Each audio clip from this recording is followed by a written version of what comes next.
Said they're stuck in traffic. Bridges are up. There's been an accident on the Morrison Bridge. So enjoy your cookies.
trucks to be cleared away on the bridge.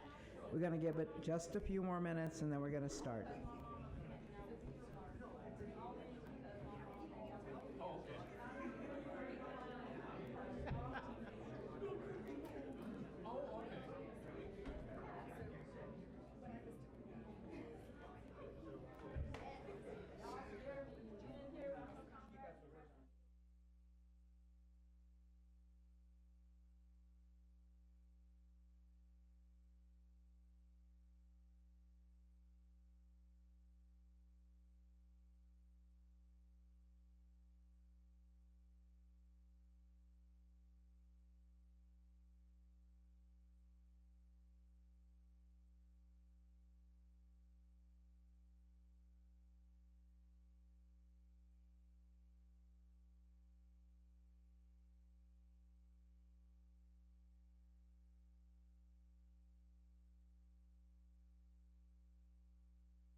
Would the COAB members please take your seats?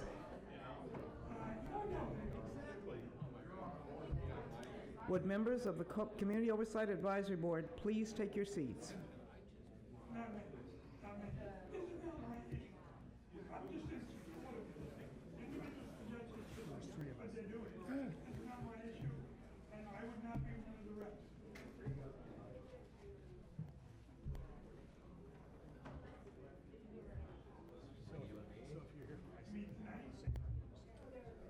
My argument with the chairperson and you guys has always been that the community gets to go first.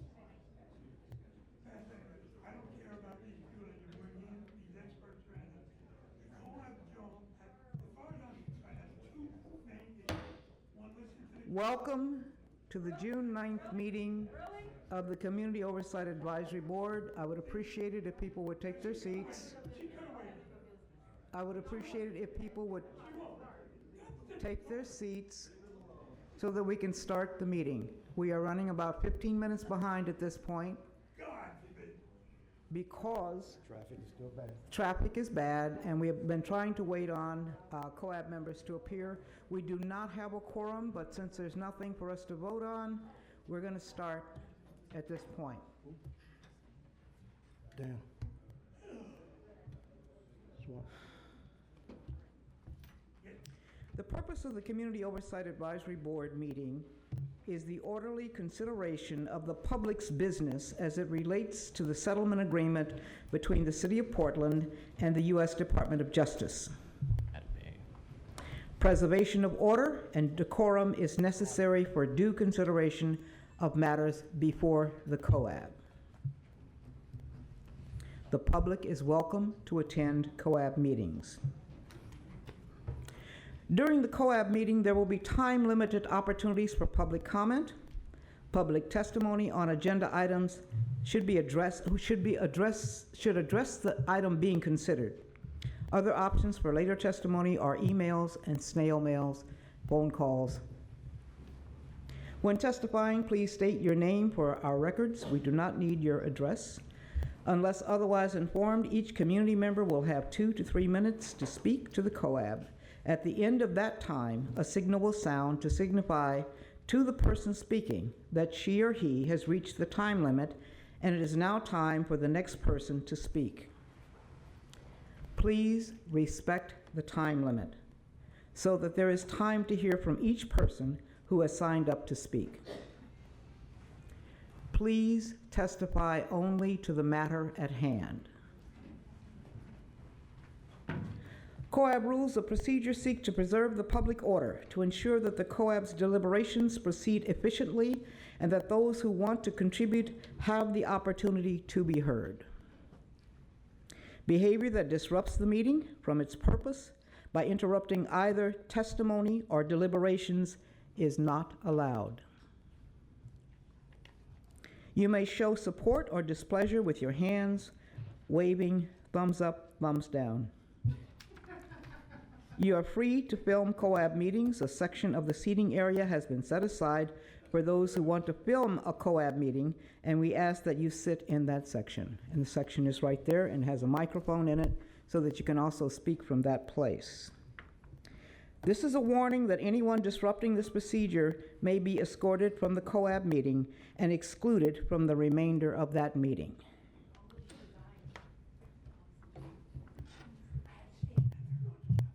Again, welcome. I want to introduce people that are working with the COCL office.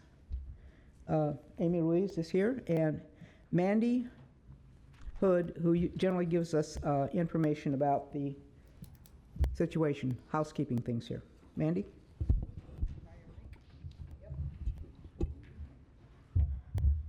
Hello, everyone, and thank you for being here tonight. Just a few quick things. I wanted to make sure that everyone knows that restrooms are just out this hallway, and they're on your left-hand side.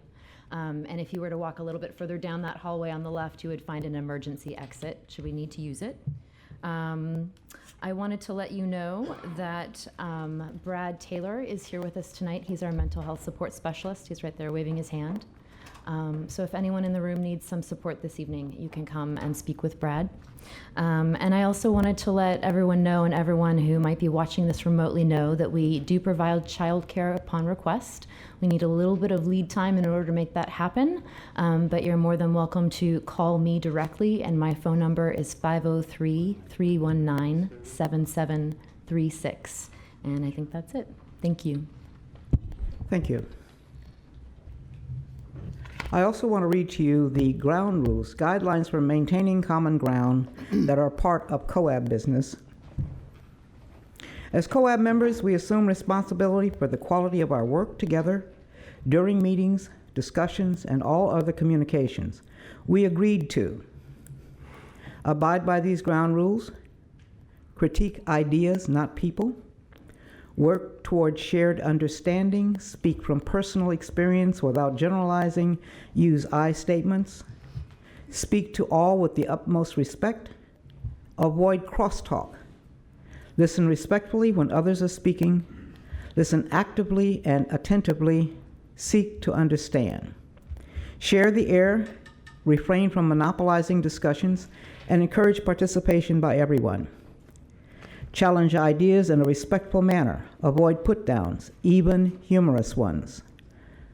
Avoid other attacks on other kinds of attacks on individuals. Ask for clarification when unsure or confused. Exit meetings in a way that is non-disruptive to the group dynamic. Recognize the legitimacy of people's feelings and support COAB members in expressing their feelings in ways appropriate to the setting. Hold one another accountable to keep agenda times and focus. Support the chair in managing meetings. Turn cell phones off or to vibrate and make no calls or texts during meetings except in case of an emergency. During meetings, use laptops only for meeting business, note-taking, or other assigned tasks. Use the parking lot for thoughts and ideas not relevant to current conversation. COAB members Ime Curley, Abel Gordley, and Maria Medina are participating via live stream tonight. Excused absences, Rabbi Michael Kahana, Sergeant Michelle Hughes, and Laquita Lanford. Is Bud's not here? Okay, well, we'll have, Might be in traffic. They're in traffic. Okay, so we had Bud on the agenda for a few minutes, but we'll come back to him. I'm going to review the agenda. Thank you. Tonight, we're going to have a discussion about meeting protocols and security at COAB meetings.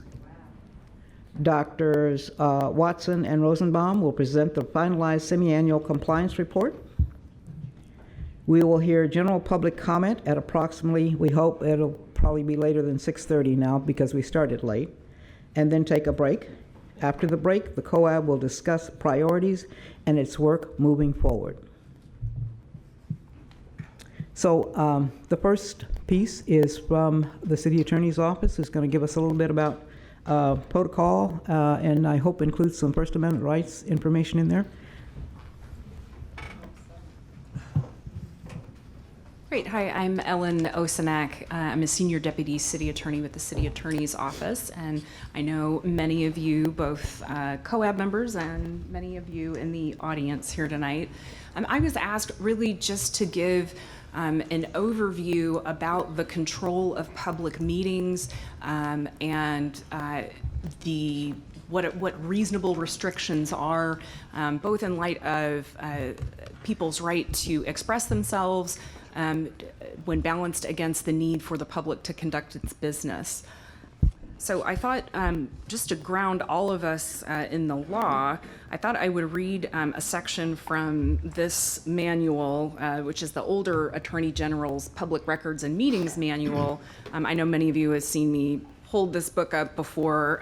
It's online and publicly available So it really is an incredibly helpful resource. And I just wanted to read one of the section that talks about the control of public meetings. As you all know, the COAB is a public body, and you all are subject to the public meetings law. The public meetings law comes from the state of Oregon, and like I said, is in this book and available free to the public online. And so this is what it says about who has the authority to control meetings and what it means to control a meeting. So it says the presiding officer has inherent authority to keep order and to impose any reasonable restrictions necessary for the efficient and orderly conduct of a meeting. If public participation is to be part of the meeting, the presiding officer may regulate the order and length of appearances and limit appearances to presentations of relevant points. Any person who fails to comply with reasonable rules of conduct or who causes a disturbance may be asked or required to leave, and upon failure to do so becomes a trespasser. This authority extends to control over equipment such as cameras, tape recorders, and microphones, but only to the extent of reasonable regulation. So I think the key points here are, one, that the presiding officer by necessity has a great deal of authority and must exercise reasonable judgment in deciding how to control a meeting so that the public's business can get done. In addition, the presiding officer has a responsibility to ensure that the participants, those of you who are on the COAB, are able to safely and efficiently conduct your business. And there have certainly been concerns, not just in this meeting, but in other meetings at the city and frankly in the nation, that the tenor of our political discourse has made some members who are parts of public body feel unsafe. And so the presiding officer has a responsibility to ensure that the control of the meetings allows for the kind of public participation that I just described, but also balances that public participation against the need of those who represent the body to feel safe in conducting their business. So the first point is that the presiding officer has authority and has to exercise that authority reasonably. For the purposes of the COAB, your presiding officer is the chair of the COAB. Kathleen Sadat is currently the chair. In addition, the COAB as a body voted on rules of conduct for its meetings, and those were the ones that Kathleen read at the first of the meeting. So those are the ground rules of the conduct for this meeting, and the failure to abide by those restrictions will result in folks getting a warning that they violated the rules of conduct, and then can result in you being ejected from the meeting if you fail to abide by the rules of conduct. So the other side of this equation, of course, when we're talking about enforcement, is that the law always requires, because the First Amendment is a robust document, it requires that restrictions on a person's ability to speak, which can include the ability to film, that they have to be reasonable. And so the things that we've put in place for this meeting are things like keeping some distance between the people who are filming and you all as you go about your work, asking that filmers be in a particular location, and thank you all for being there, so that disruptions in terms of people walking around are minimized. But again, these restrictions have to be reasonable, and I think that's part of what the value of this public body is that you all do need to hear from the public. If you give them an opportunity to speak in a public comment period, that people have a right to say what they want to say, and they can be critical, and they can disagree with you. They can do that robustly. They can do that in a way that may offend you even. But the First Amendment allows that kind of speech. What it doesn't allow is for the speech, you can't regulate the content of the speech, but what you certainly can regulate is the disruption that it causes to the meeting. And so the security measures and the arrangement of the meeting has been set up in order to facilitate those kind of reasonable restrictions. So I know we're running late. I'm happy to answer any questions that the COAB may have. Questions from COAB? Yes. The filming restriction has sort of been a lightning rod, and it kind of came out of nowhere. Right. And if I understand correctly, the Citizens Review Committee is handling the issue differently, at least at its last meeting a week or so ago. And I don't understand why people in the audience are being restricted here when apparently they are not in other public meetings. First of all, it did not come out of nowhere. It came from, if I could finish, if I could please. Let the attorney answer. Don't interrupt the conversation. So, You're breaking your own rules. hold on. So this sort of talk, I think, qualifies as a disruption. But I want to answer Mr. Steenson's question. She was disruptive. The chair was disruptive. Be Laura, honest. you're out of It was order. the chair that Laura. was disruptive. Be honest. You're Be out of honest. order. It was the chair that Laura, was you're disruptive. out of order. You were disruptive. It was I you that would was like it if disruptive. you would just, I would like you're it out if of you order. apologize for being disruptive. On your own rules. In these meetings, we don't even know what you're talking about. You're reading from this rules. I would just appreciate an apology.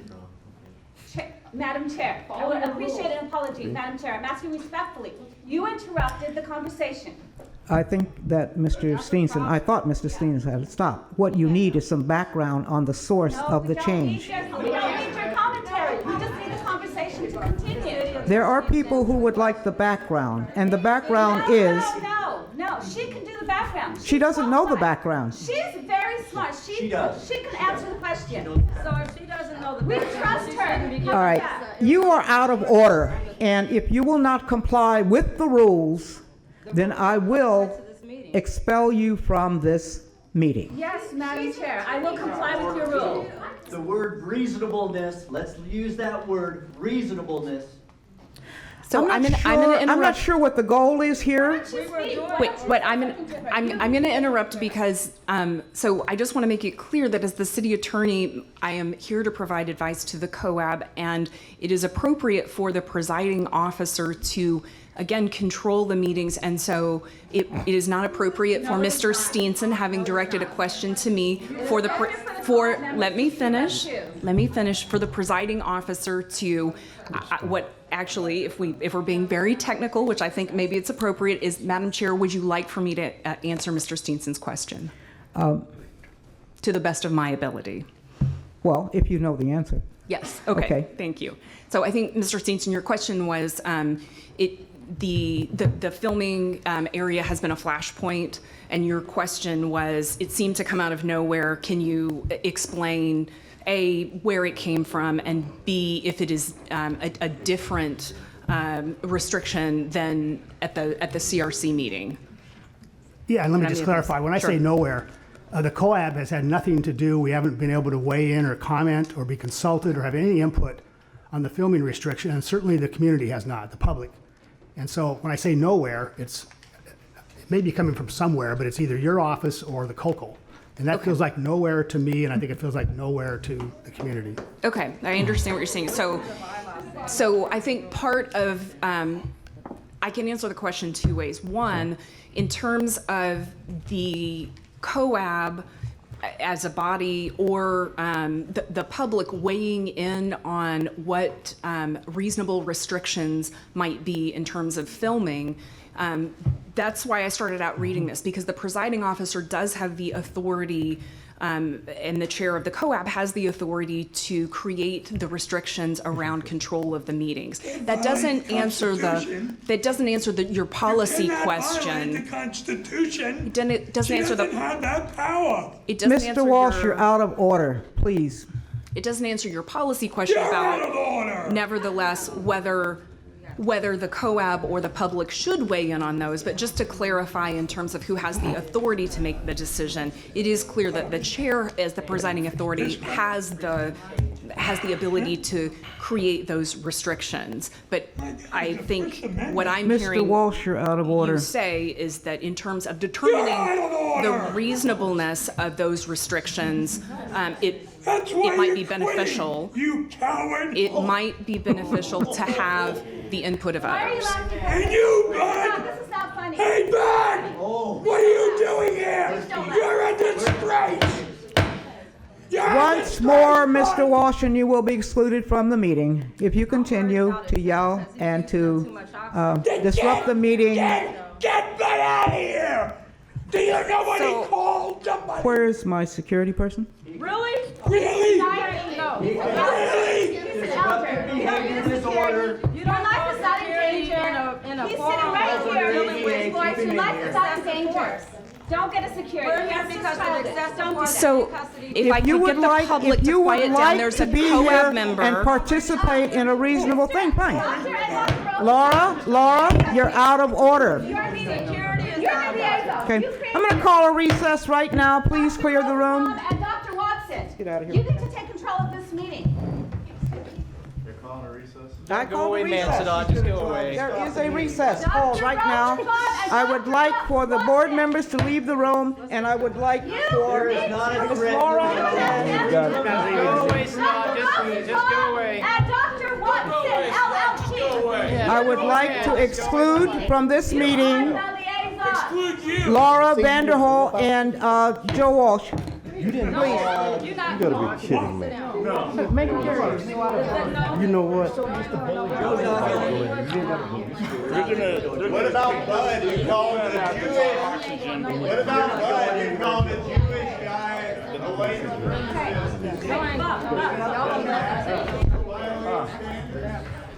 Please leave the room.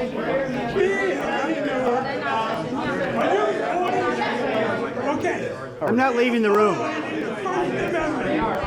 First Amendment says freedom of the press, not in a box. And she can't do that. This city attorney is wrong, and you know it. You cannot violate the First Amendment. You cannot violate the First Amendment. I would like to have- I will not let you do it. You are a disgrace as a I would like to have Mr. Wall excluded from this meeting, please. Yeah. Walsh, Exclude Kathleen Sadat. You're in recess. I would like to have Mr. Walsh excluded from this meeting, please. I declare that where are Rosenbaum, Watson, Rosenbaum and Watson, Rosenbaum and Dr. Watson. Be reasonable. The COAB does great work. I have asked the COAB members to leave the table. No authority to do anything. She's got no authority to Okay. do anything. She's in recess. She's a stupid old lady.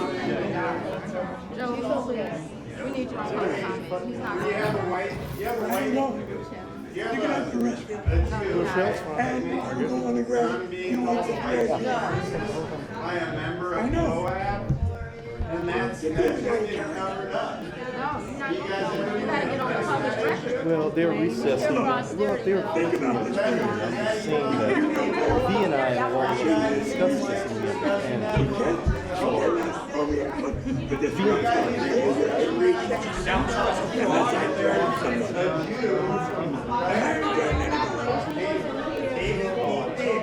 But that city attorney doesn't know what she's doing.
What's being done about me being called a waste?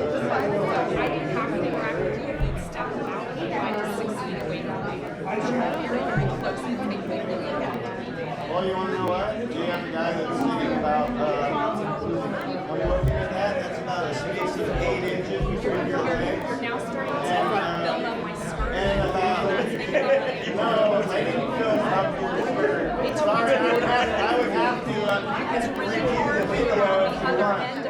If you really want to review the video, you can, but I would have to get it below your skirt to film up your skirt. That's just the laws of gravity and other things. Sorry. You're not respecting my. Oh, yeah, you do that.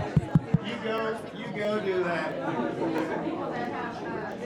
Secret Service, it's always nice, especially when you have So slandering Jews is like name of the city. Slandering Jews is okay. Slandering Jews is okay with the city attorney. So slandering Jews and calling them white supremacists is okay, especially if they're a police accountability activist. For calling them.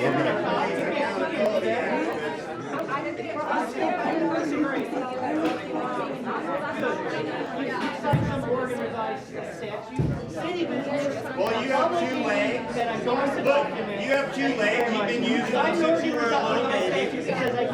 Look, you have 2 legs and you've been using them since you were a little baby. You can ask what you like. If you're feeling uncomfortable, I suggest that you use your 2 legs and walk away with them. You know? Use your 2 legs. I'm standing here on my knees behind the wall, separating me and you. Stop acting like a ridiculous jerk and do your business. Yeah, why don't you go walk 10 feet away? Look, you have this velvet rope. You have this velvet rope, right? Okay? Camera equipment by the city attorney. This stops us from going. So why don't you go back there? You got like 15, 20 feet. You're really uncomfortable being filmed in public? And you're the city attorney? No, she doesn't like the fact. She doesn't like the fact that I'm putting her on spot for Moab calling me a white supremacist when I'm a Jew. I'm a Jew, okay? I'm not a white supremacist. I'm a Jew, not a white supremacist. Can you issue a public apology? Can you issue a public apology that says that Keith Davis is not a white supremacist, he's actually a Jew? Can you issue a public apology? Testing. Can you have useless? Can you have useless resign and issue a public apology?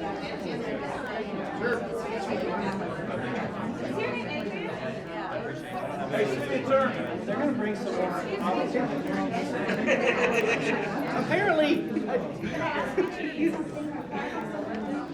Apparently, she doesn't like me. Hey, activists, remember, if you file a tort claim for $9,999, and you lose, it's okay. You can file 50 or 60 of them because you don't have to pay the court fees as long as you're not asking for more than $10,000. So every time these tyrants mess with you, fill out the tort claim for $9,999, and you can do it all day long.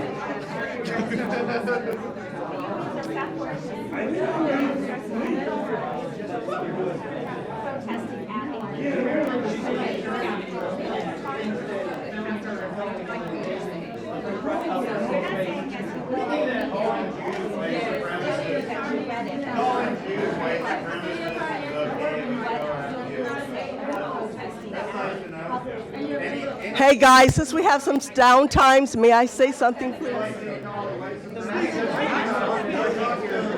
It's not on. Yeah, it's not on. You can hear me, but okay. I may be able to escalate loud enough.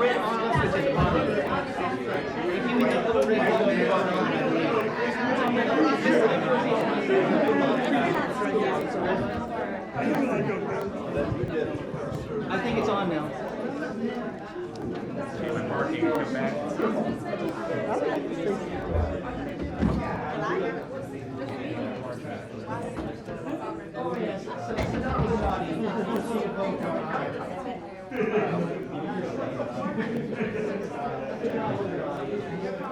Right in the middle of reading her rules, she decided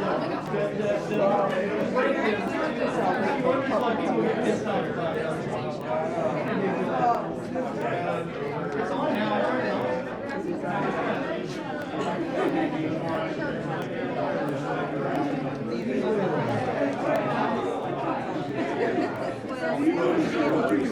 Congress shall make no law.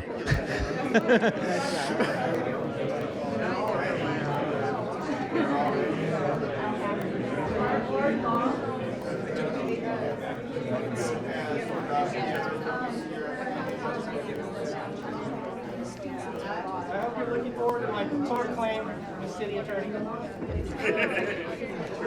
Oh, is this your? I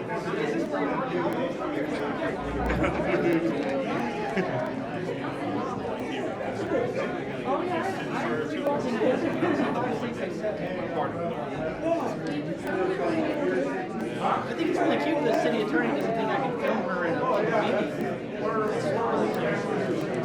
He thinks she's so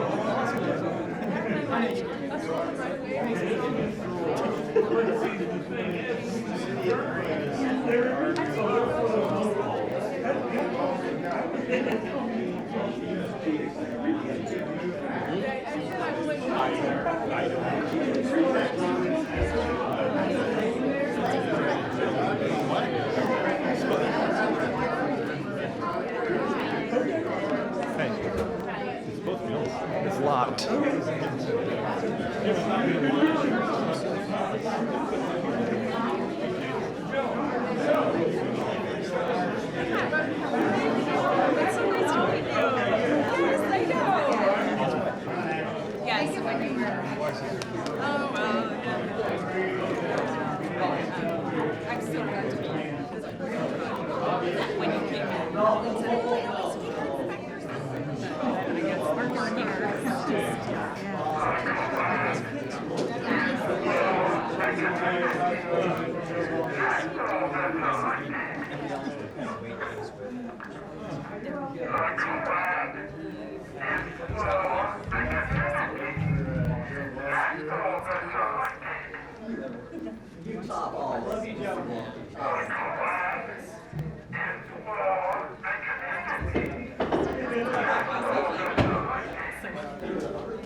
Oh, excuse me.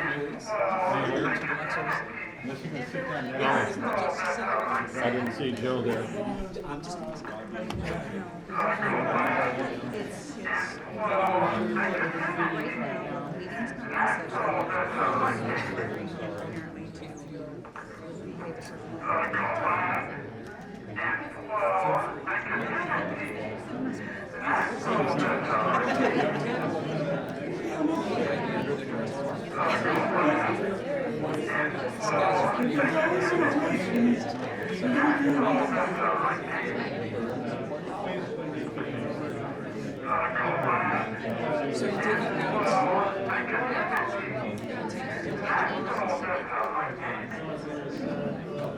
That's all I could report.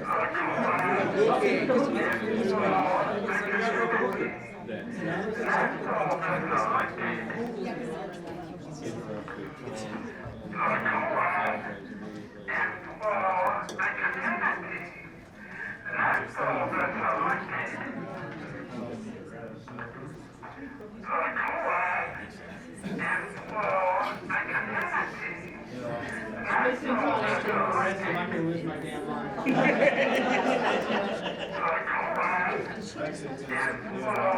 Get these things on it.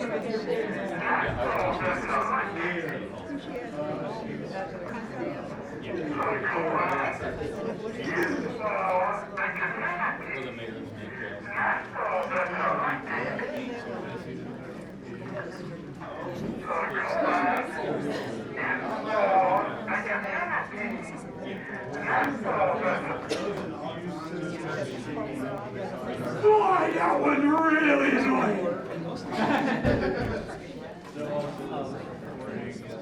When a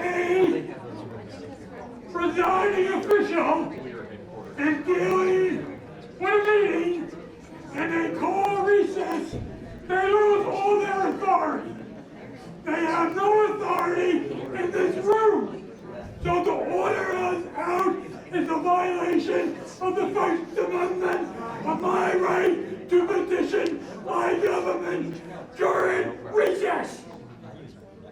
This presiding official has most Portland that listen to the city attorney do not know how to run a meeting.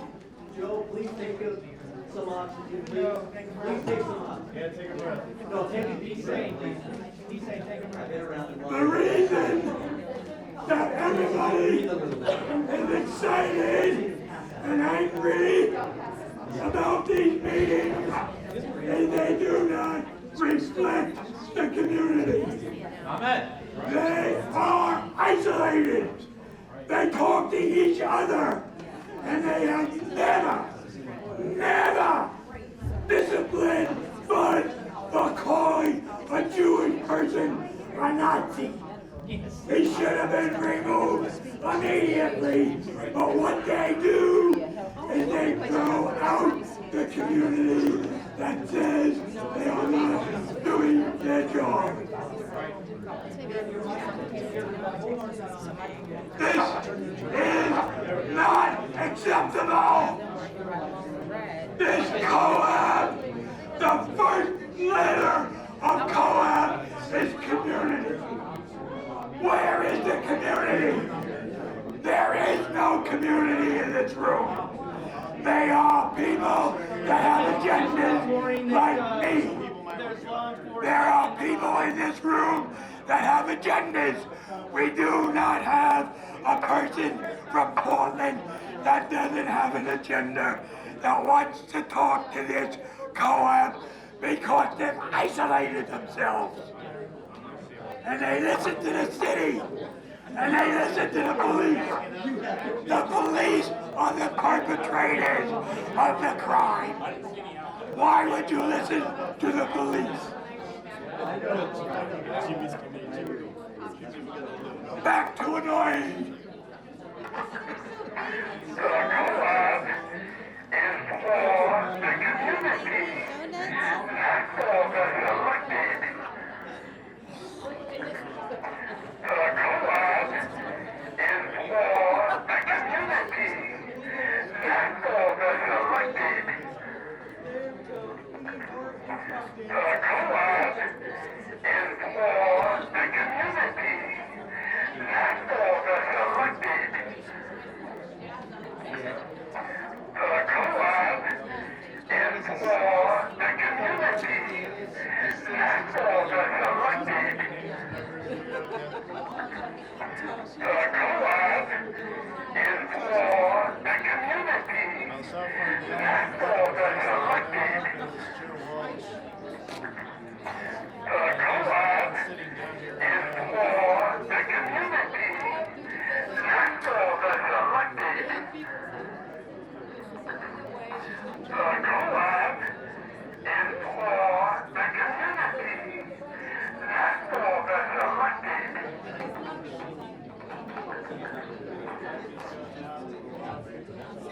Yeah, this guy won against her First Amendment free speech rights in the federal courts. I think he knows more than the attorney who just stood up and said that in case of an announced threat to disrupt a controversial meeting, it would be permissible to hold the meeting in one room from which the public is excluded, allowing the public to view and hear the meeting by television and not Well, it says announced threat, and she says she thinks that means, she wasn't at CRC, I wasn't really either, but that it could be a reasonable threat, it could be considered that way. No, it's an announced threat. You can have meetings, we're not hurting each other. This is a message that's more powerful than anything I've just come up with since I've been coming to these meetings. There's no misinterpreting this. I mean, I'm not a lawyer. Let's see what's going on out here. Okay, show of hands. Who wants to give Joe Walsh Kathleen Sadat's job? I do. It's supposed to be community reflective, right? There you go. Let's take a vote. Where are y'all leaders? I don't have. My name is O'Day, and you, my friend, is back. My name is O'Day, and you, my friend, is back. And then I tell she's gonna do. My name is O'Day. I shoot those squirrels and my friends. My name is O'Day. I'm the chief of police. And I can lie. And I can say, you shot yourself, you stupid idiot. My name's O'Day.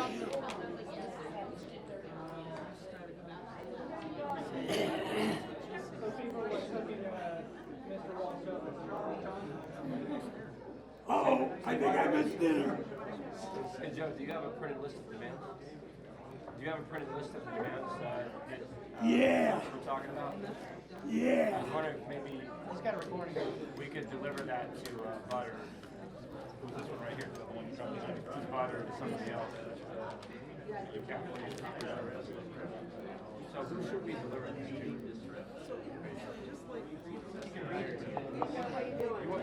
You want us to read this, Joe? Joe, you want us to read this? Yeah. Yeah, read it. During the comment. What's that? During the comment. Join what? I got water. You got water? I'm tired. This is the list here. We'll go ahead and read that one. Hey Mike, you want What to is what?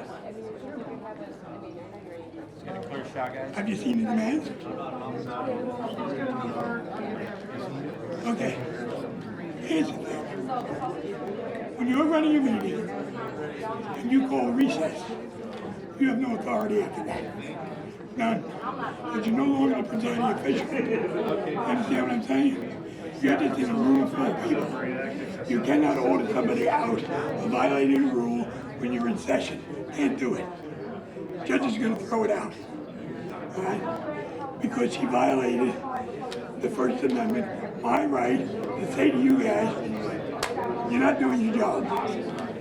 And she can't do that during recess. And she called a recess and then threw me out. Can't do it. She's got no power over me, but she does recess. Just like outside these doors, she's got no power over me. Only in here, in session.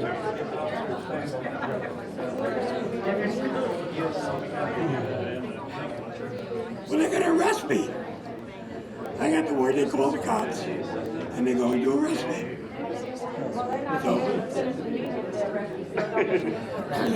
Yeah, because all the public's going to leave with you. If you guys want to go back to square one, Take all the public with you. and start over, and do the meeting, do the comments, let everybody do their thing, and then bring in whatever you're going to do at the end, that's fine, but somebody got to intercede with the cops. They, I don't want us about to he's go cool, away, no man. I arrest. just want her to go away. So if you can do that, go do that.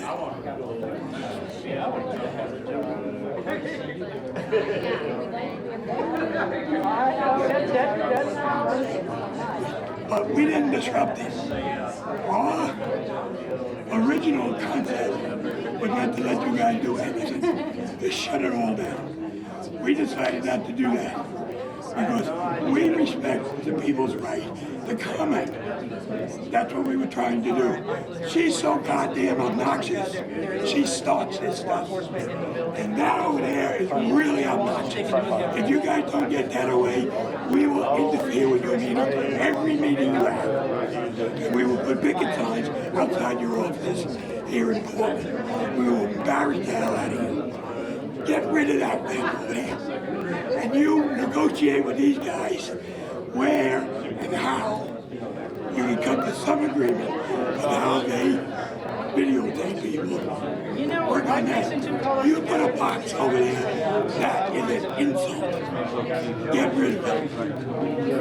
I like the turquoise. Yeah, it's actually, it's the name of the color is something to and I think that's the last thing they want to do is send people to jail. I'll go sit down and not disrupt the entire rest of the meeting on that. I can't guarantee anybody else. But sometimes I can only guarantee what I do. You meeting as far as I'm concerned. You don't run according to schedule. We'll see how it all plays out. Somebody's got to be straight with her about how to run the meeting. She's not running it right. You can make all the rules you want, but they only apply when you're in session. Now when you're in recess, she calls a recess, she opening it up. That means we can move around, we can talk to each other, we can yell, we can do anything we want, except be a threat, not a threat to anybody. Okay? So that's what you gotta do. Stop the cops from arresting me, and we'll go on. But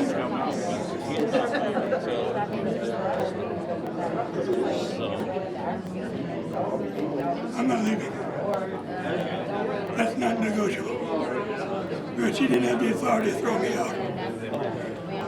And the city attorney is wrong with First Amendment. She's giving you BS. And why are you guys taking your advice from the city? Why do you do that? Why don't you hire your own counsel? For the better health of the public. You don't need a city that's attorney ridiculous, telling you what to actually. do. Right. They are the perpetrators, God. Would you go to a rapist and say, tell me about dating? That's what you do. You listen to the city attorney. They are the perpetrators. Right. They're the reason why the police are so screwed up in this town, the city attorneys. It's one of the reasons. Right. They're part of the problem. So yeah. maybe they're not the best advisors. I'll tell you who should leave. Coab and Cocal. And you Maybe know you it. should get some real lawyers to advise you guys on civil rights and First Amendment issues, because obviously the city attorneys were just recently wrong in the Judge Simon versus Joe Walsh decision, so I'm sure they're wrong in this one too. I would take Joe Walsh's word and other lawyers that actually know what they're talking about, like Tom Steenson over there, but they seem to think that some low-hanging fruit from the city attorney's office that basically just do whatever. I mean, I can read before you. Yeah, I'm going to read it. Keep on the opposite, I'm going to keep on the opposite. Okay, maybe you should lean forward. I'm worried about this breathing. Joe, slow breathe. Breathe, man. We love you. Be careful. I know. It's hard. I know. That's why I just went to the cops that have been sitting here to take you away a shit sandwich that's epic. A huge shit sandwich that they're going to have to eat on the internet forever. It's the least I can do, Joe. Thanks a lot. When y'all got people doing all this, you know there's a problem. I mean, all this can just be avoided by letting people speak. Oh, I wasn't over there for any other reason other than the But I'm telling you, it's not the hot item. I'm into the art of war and propaganda. I know people like the city attorney should be reading, but I probably shouldn't say stuff like that. Might actually become smarter. You don't want to enrich your enemy.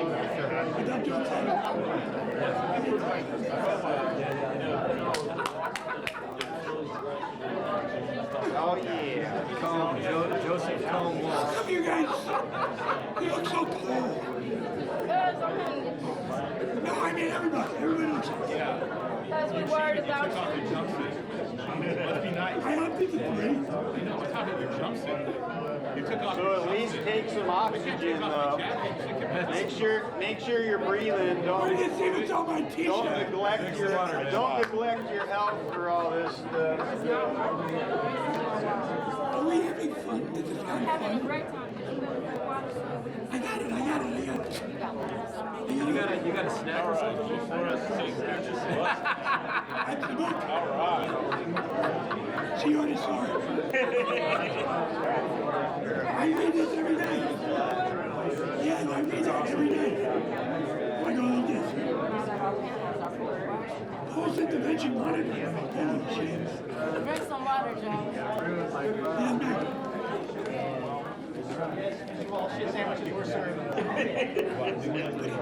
So is that ever going to be brought up? No, I said I would behave. Because the rest is going to kill me. Is that ever going to be again?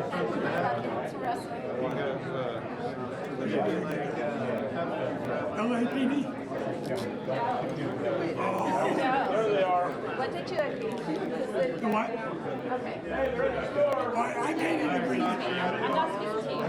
I made an agreement that I would not disrupt the rest of the meeting. If they let me stay, and they're gonna let me stay. What you guys do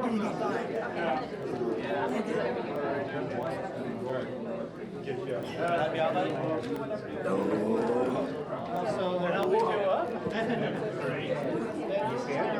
Boy, do I feel cool. Whoa.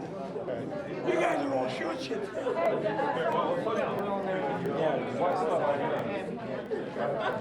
You're doing great, Joe.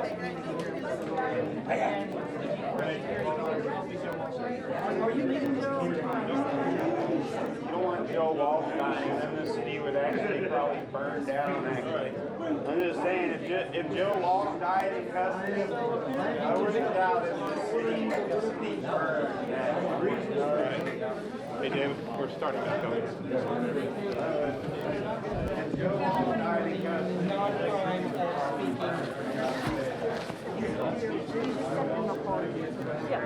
If everyone would please take their seats, we'll resume in a couple minutes.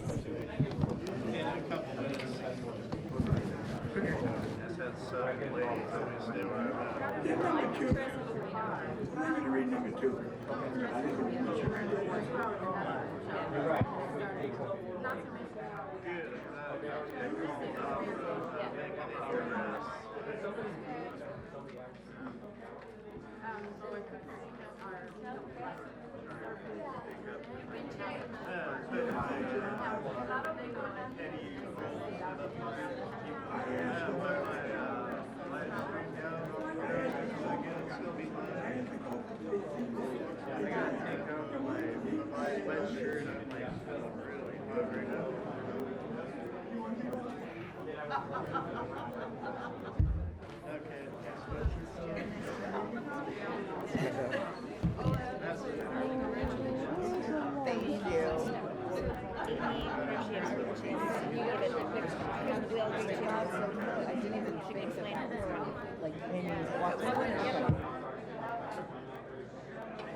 Do you still want to be on the?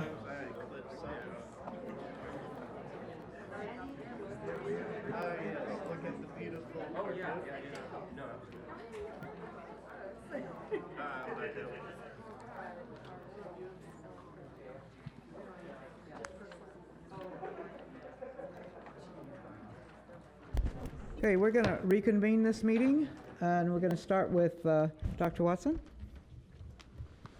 So, because we prefer to avoid any arrests or any problems, we've talked to both Joe and Laura, and they've both agreed to the same conditions that they can remain in the meeting as long as there's no further disruptions at all from them for the meeting. So we're hoping to move forward without any additional disruptions, and hopefully we can get to the COAB business tonight. So The next part of the business, the next agenda item, is the presentation of the finalized semi-annual compliance report. Hi, Dennis Rosenbaum here.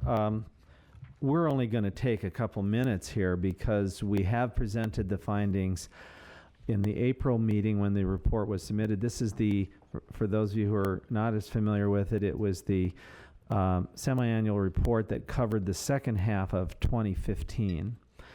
And in April that was submitted. It was reviewed by the COAB and community members in the month of April. In May, revisions were made, and we just this week, or last week, earlier this week, posted the revised report, as well as an extensive Excel sheet that shows the comments and recommendations that were made by community members, by COAB members, by DOJ as well, and our response to each of those comments. If there was a recommendation or suggestion, we responded to those. Not everything was covered there. There were some other comments made, but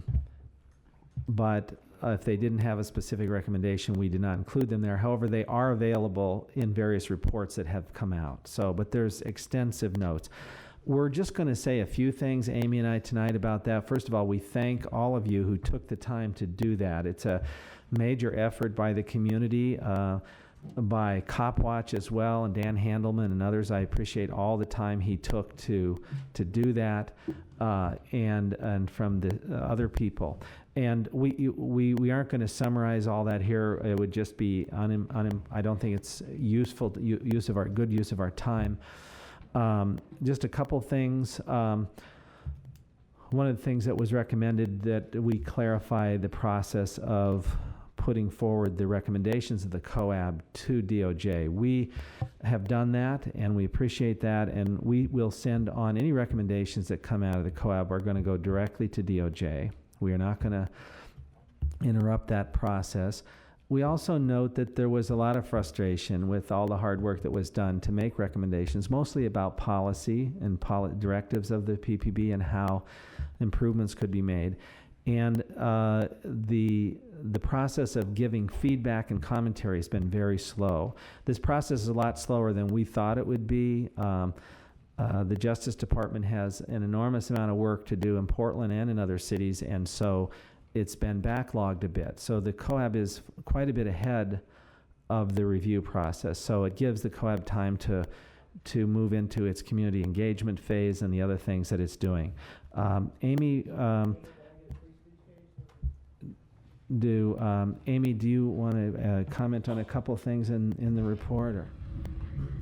Sure. As Dennis indicated, we did get extensive comments provided by Portland CopWatch, and we've incorporated, where there was recommendations, we've incorporated the recommendations that we could, and we've also, in the spreadsheet, responded to all of those recommendations that we've identified.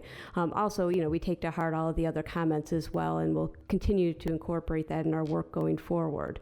One of the recommendations is just including the recommendation that an email notification list be established for whenever BHU, the Behavioral Health Unit's Advisory Committee's minutes and agendas are posted, so setting up a process so people can be notified.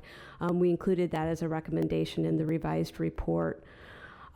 Additionally, we've already indicated in our report that we're supportive of an IPR complaint process satisfaction survey. This is something that was raised by Portland CopWatch and the League of Women Voters, so we'll be discussing that with IPR in the near future. Particularly some recommendations that came out of the Mental Health Crisis Response Subcommittee. One was that we should include the CCO family care in what we're looking at in terms of paragraph 90, which is kind of looking at the city's collaboration with the community care organizations. And part of our previous reports, we have spoken to representatives from family care, and we will continue to make sure that we include them in our future evaluation. So we definitely will take that recommendation forward. Thank you, Amy. And just one last comment. There was some discussion by COAB members in the community about the labels there is a rating system in our compliance reports from non-compliant to partial compliant, et cetera. And there was some sense among some folks that some of our ratings were too generous that in giving them partial compliance. I do want to comment on that. We didn't, the reasoning behind it was not fully elaborated, but we did, I wanted to just be clear that when we give partial compliance, that to the city, to the police bureau, that in no way suggests that the police bureau is anywhere near completing that task or that requirement to the settlement agreement. Sometimes they're further along than others, but we want to acknowledge effort. I mean, to say that there was nothing done is discouraging to a lot of hardworking folks that have put time in, that we've tried to document in the report, which is 80-some pages long. But again, you should not be concerned that it's like beginning to run the marathon. It doesn't mean you've completed the task at all. It means you started running. And I think there's a lot of work yet to be done. And so we want to be clear that partial compliance isn't anywhere near full compliance. And but we do want to acknowledge that the city and the PPB have been working on some of these things. In areas where we don't think they have, we've called them out. And in other areas we don't have enough information, we've said it's too early for us to make an assessment. So we want to thank you again for all that input and the help that this was a joint effort by everybody here. And we got some excellent comments and feedback from everybody. So thank you. Thank you. Any questions from COAB members? Tom? Did you change any of the ratings where we thought that the ratings were too generous? Did you go back and change any of them? No, we did not. Those were partial compliance, as I recall, and we left them at that rather than retract what we had said over the last two reports where we felt the city, the police bureau had done something. Yeah, Amy. One thing that would be helpful, because the recommendation that we received was just to look at them and change them. We weren't quite sure what the issue was that the subcommittee was looking at. So, we did re-review them and felt comfortable with our partial compliance rating based on our definition of partial compliance. But it would be useful to have some additional information if there is an issue that the COAB subcommittee is seeing with that.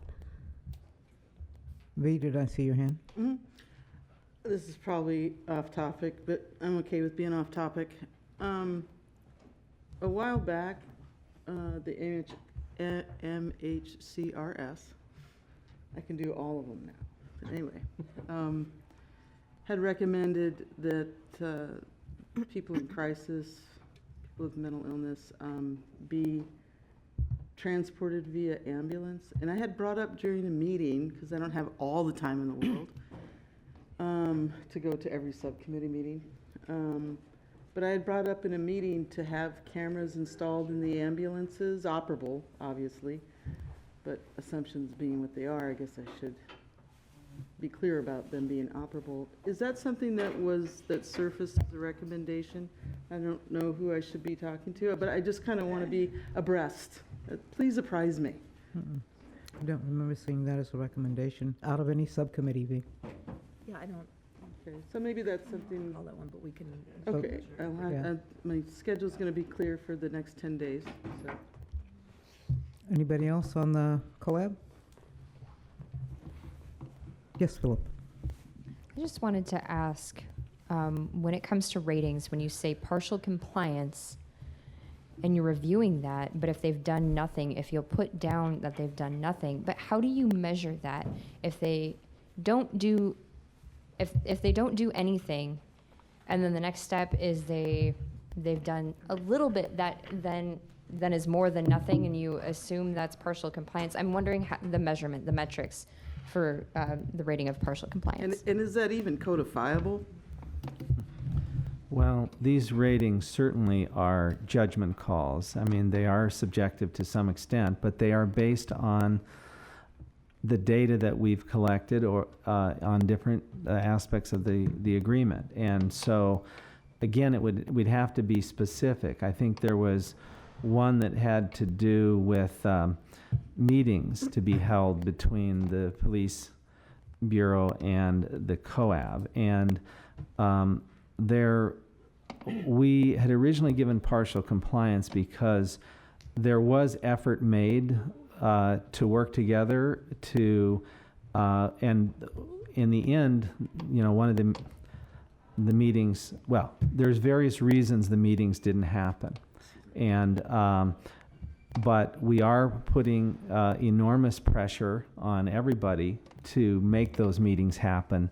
And the COAB, as you know, is doing a lot of work to move ahead with community engagement. There have been issues in the Police Bureau about community engagement, but I think that those meetings, I'm trying to remember, Amy, do you remember the issues there? I don't have all the details in front of me about why that didn't happen, but our own staff, I mean, Amy may remember, because where work was made to have those meetings occur, and it was postponed. It was postponed because of the closing down the meeting. Closing down the meeting, okay. I guess that was the reason, but that was the only one that was sort of ambiguous. The others, we had much more stronger evidence, I think, for partial compliance. I have a question here from Ime. Yes. If I may.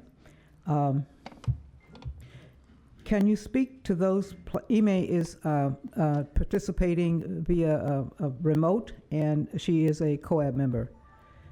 Can you speak to those places where partial compliance was given for items where no data was available for review?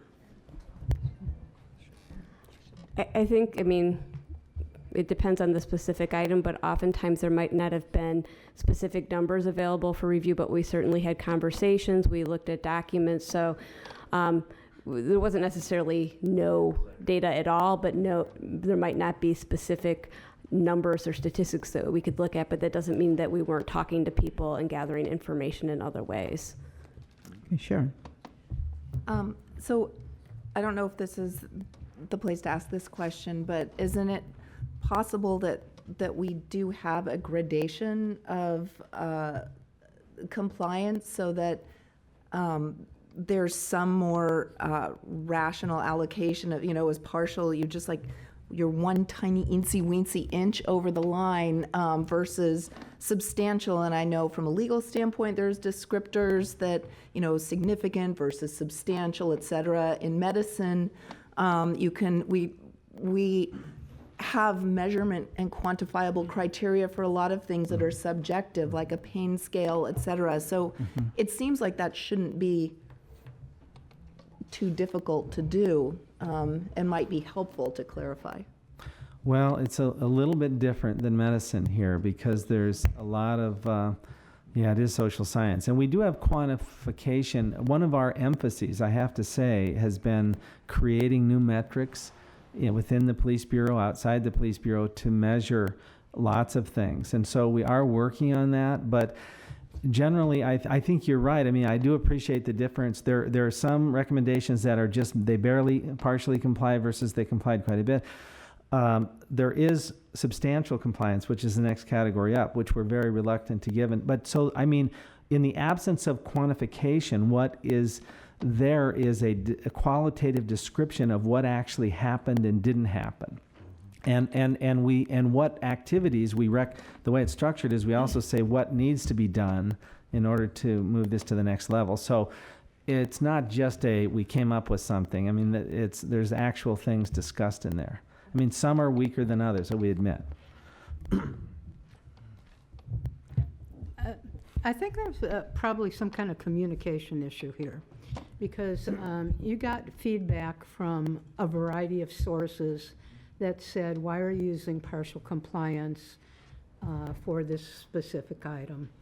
And some of those items, I recall, said, we didn't assess this yet, or nothing was done. And it's hard to believe that those items should get a partial compliance. Now, what I hear you saying tonight is something a little different. Well, we tried to do this, we tried to arrange the meetings, and it didn't happen because of this or that. But that wasn't fleshed out in the document, so the readers, and there were multiple readers who gave you the same feedback, said, why are you giving partial compliance when nothing is being done or nothing has happened?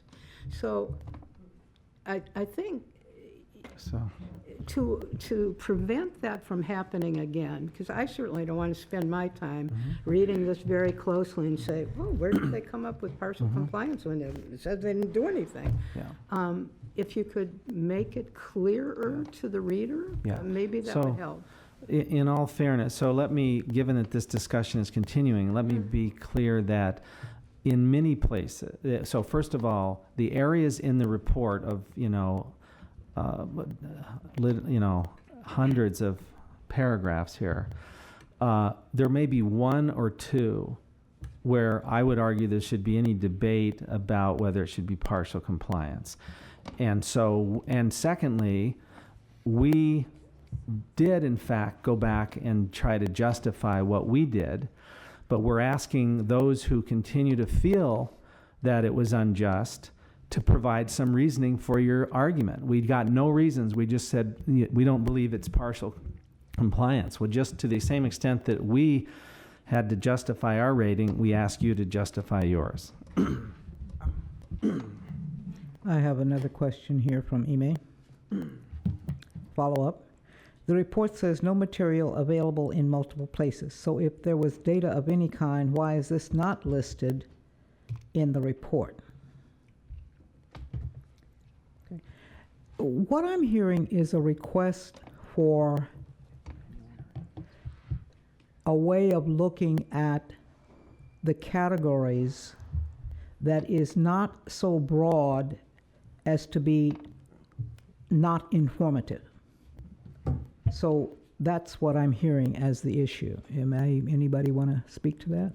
Because I'm hearing that non-compliance or partial compliance can be this broad when that doesn't tell people what that means. It doesn't mean that you've taken 6 steps or 8 steps or 24. So maybe there's a way to address that. I think I've tried to address that, which is that there are words in the report that try to describe exactly what the police bureau has and hasn't done, what the city has and hasn't done, what the COAB has and hasn't done.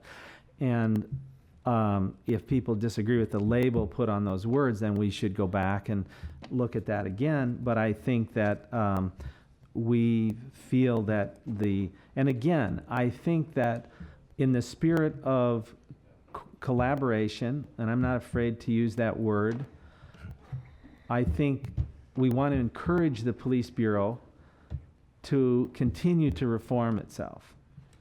And I think that we also have to think that the reality is I don't think there's any area where they haven't done anything. There are some areas where they've made very little progress.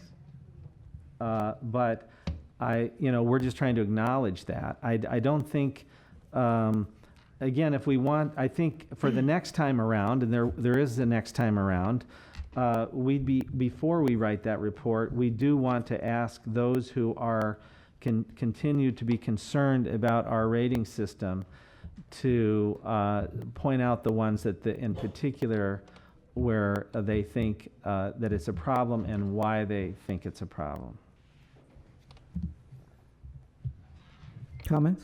And we're open. I mean, we're not being closed-minded. We're trying to be responsive here, but we also want to, as I said repeatedly, give credit where credit's due if there's something going on. Yeah. So, no offense at all. No, go ahead. So let's say you're this is an example, and I'm just asking to develop some sort of clarification. So if you called Chief O'Day, let's say, and you said, we need to meet on this date, or that date, then that would be something in my mind, which is obvious, that you would write down, right? And then from there, Excuse me. to me, right? in my work, I would say, to me, that's partial compliance. Because there's a goal that's being sought, and there is a methodology and a process that's being engaged. And that would be in your work, no? That would be data that would be accessible. Documented, It yeah. would be, thank you, Yes. documented. Yes, Okay. absolutely. And I think some places where no data available was listed was for a paragraph that had, of the agreement that had multiple aspects. So some aspects of that paragraph of what's covered, we did have some information on. There might be a particular aspect where we didn't. So we tried to include that information in there. So just because no data was available on a particular aspect of that paragraph, we may have had data or information for the other concepts in that paragraph. So it gets tricky, but to break out the paragraphs into even more pieces would give you about a 300-400 page report, and then we'd be kind of going the other way with making it too detailed for people to actually be able to consume. But we could certainly look at categories and kind of scoring that way. It sounds like you'd also like to have some input from COAB on their thoughts about that gradation. Okay, Jimmy? Yeah, what I see with partial compliance or compliance, I can see when you say there's partial compliance, and it'd be a good thing to have some really bullet points, like, and it's just one-liners or half-a-liners, but there's partial compliance with the community engagement, for example. It went out with the community, they've been working with the police bureau and the heads of the bureau on certain things, and just make a one sentence on that. Partial, so whatever there's partial or whole or a lot of compliance, give a bullet point, just one bullet for an example to show why we made that call. Yeah. And I don't think that really lift in the report any. Yeah, I agree. I think that's a really good point. We will do that. And this next report, there was more of that going on. But frankly, I'm not reluctant to say that the level of community engagement on the part of the police bureau during that time period when this report was done was not very impressive. And that was just something, that's a reality. And I think that is kind of reflected in the words of what we said. But there was an attempt to have meetings in a town hall meeting that didn't go so well. There were various, but in terms of the actual attending the meetings and that sort of, we have people like Captain Marshman and others that regularly participate as well as the COAB members, but there's still issues there about getting everybody involved. And I think I'm not afraid to say that.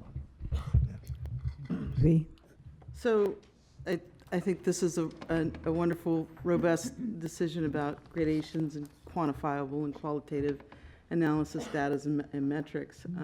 One thing that I specifically recall was a sort of a real issue with some people on the COAB about your report being so long. And so I kind of just want to put a little marker out there that, above all, relationships are the most important thing here in the COAB and in the community. And so going forward, when you guys present your 150, or I hope 300 page or whatever, right, best describes what's going on, that the people in the COAB and the people in the community can be thankful and appreciative that Rosenbaum and Watson are sharing their data and their metrics. Okay, one more thing from Ime, and then we're going to move on. Was the issue of making categories considered or adopted is the question. We had a detailed discussion with specific examples at the April meeting, and Amy Watson was present. I'm not sure if that was a mental health subcommittee meeting or... We already have categories, so I'm not sure. I'm more specific. Okay, yeah, she just making categories more specific. So that's another recommendation. for making basically more than partial compliance, substantial compliance. Yeah.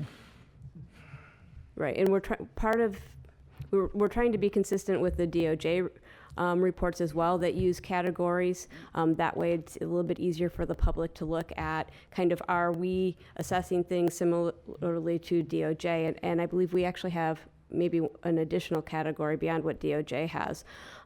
But again, that is something that we can continue to discuss and take feedback on and look at as we move forward so that the reports are useful to the community. Okay, thank you.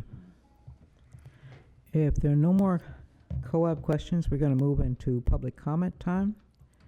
And I have people signed up, and that's who I'm going to start with this list here. Crystal Ilinsky. You will have 3 minutes. Hi, Crystal. Hello, thank you. I'm addressing all the members. My name is Crystal Ilinsky. And I wanted to let it be known again for the record that I am interested in getting more involved. I stated as much to City Council. I understand there are like 3 different ways I can get nominations and recommendations, and I was wondering if any of you would like to take me under your wing and mentor me, and in any way, in any capacity, I can help. I would love to mentor. I'm sure I would learn a bunch. Okay. All right. So you guys will take care of that offline. Yes. Thank you. All right. I just wanted to share my Kathleen Sadat story since I already shared it with CRC, and they told me this isn't the right place. You need to go to COAB. So I will. And I will not be attending for a while, but I will be following closely online. I'm going to go on the internets, and I've been inspired by somebody I consider a hero, and I saw a comic book about once, as well as Dan Handelman. And maybe there'll be one about Amanda Fritz as soon as people start to resign. There might be even more. But I attended the first few meetings because they were in my neighborhood and they were accessible. And I was so inspired by what Judge Simon did. And I got a little disgruntled early on and stopped going. But when I ran into Kathleen Sadat at a public meeting, well, at a library event, I told her that I'd always appreciated what she'd done, and I had heard an interview on OPB that there was one thing she said that upset me in a way that I had to sit and think about why, and that was possibly because of my own condition. It's a reflection of how I feel when I approach these things. Is when I go to public meetings, I say I represent 10,000. Statistically, that's how many people would like to say what I'm saying, but can't be here. And I'm always pressuring other people to get off their, can I say lazy fat asses or whatever, and go out there and do it. But then I feel really bad about doing that. And I told her that, and she somehow inspired me to get out there and do it, and handed me her card and said, show up to the next meeting. Well, the next meeting was, to me, it was a bit chaotic, and it was demeaning to the public. As a public person, I felt like things were not what I wanted to see, and I had to really come to Jesus moment. So now she's resigning, and I thought I better really start paying attention. So I'm here for you. Thank you. Thank you, Crystal. I have, the name here is Linda, but it doesn't have a last name. It's Linda. Not like the one you commit, the dairy that used to be here. S-E-N-N. Right. Kind of just to follow along in her appreciation of you. Thank you again for helping me find my strength. I appreciate you, Kathleen. Thank you. To the members of the COAB. Hi, guys. Hi. I'm coming to you this evening in regards to a project that's very near and dear to my heart, Sisters of the Road Cafe. They share a very unique voice when it comes to community, and I wanted to refresh a conversation that I had at a meeting with Miss Kathleen in regards to also informing the DOJ that based on this community I feel as though there has been a great injustice in being able to reach our community in wherever corner they lie. They've been grossly overlooked and grossly underestimated. And I do use the word gross. Please find the deepest meaning for yourself. I have something to say because they have asked me to do as such. Firstly, I would like to extend to you an invitation to please come to the cafe on 6th and Davis and have a meal on one of us. We'll be glad to point you in the right direction to open that door of community engagement. That is an extension of the cafe as well, not just myself. As a community that has had, it's hard to remain censored when it impacts you personally. So it's hard to remain censored for me.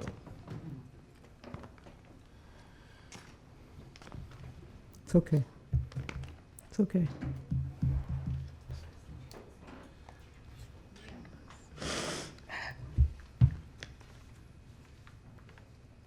Sometimes it's not about what we say, but it's about how we feel, you know? There's more in that community, a vast reach of people that are full of love, passion, and respect for one another. Being a part of that community is also your pleasure.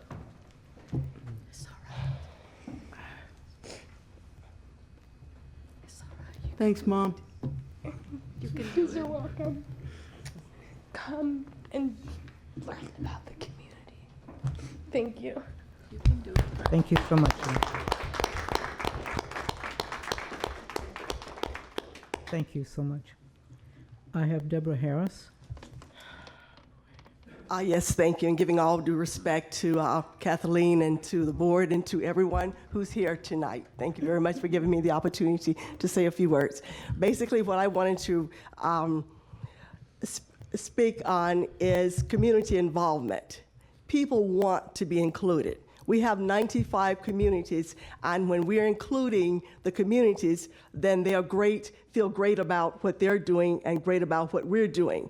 But we have to reach out, and we have to find those opportunities to reach out to the communities. Not only finding those opportunities, but we need to use the type of language so that we can relate to everyone. Everyone doesn't understand a lot of the legal technicalities of words and the analysis and the data and so forth. You know, I've had some of that, but we need to be able to reach the communities. And in reference to the report, that's one of the reasons I'm making a comment. The report, the intentions were great. You guys did an awesome job. But some of the, I don't like putting the buts in between there. Some of the concerns I have is sometimes when we are putting something together, if it isn't A, then we don't want to call it A. Referencing to, I know you had said we made an effort with no results, so we considered that as a non-compliance. So if we made an effort, but if we did not get any feedback and there's no results, then there's no compliance there. We don't want to, I know you're not trying to, I know this isn't the intention at all. We want to get this out because people are saying, we want this information.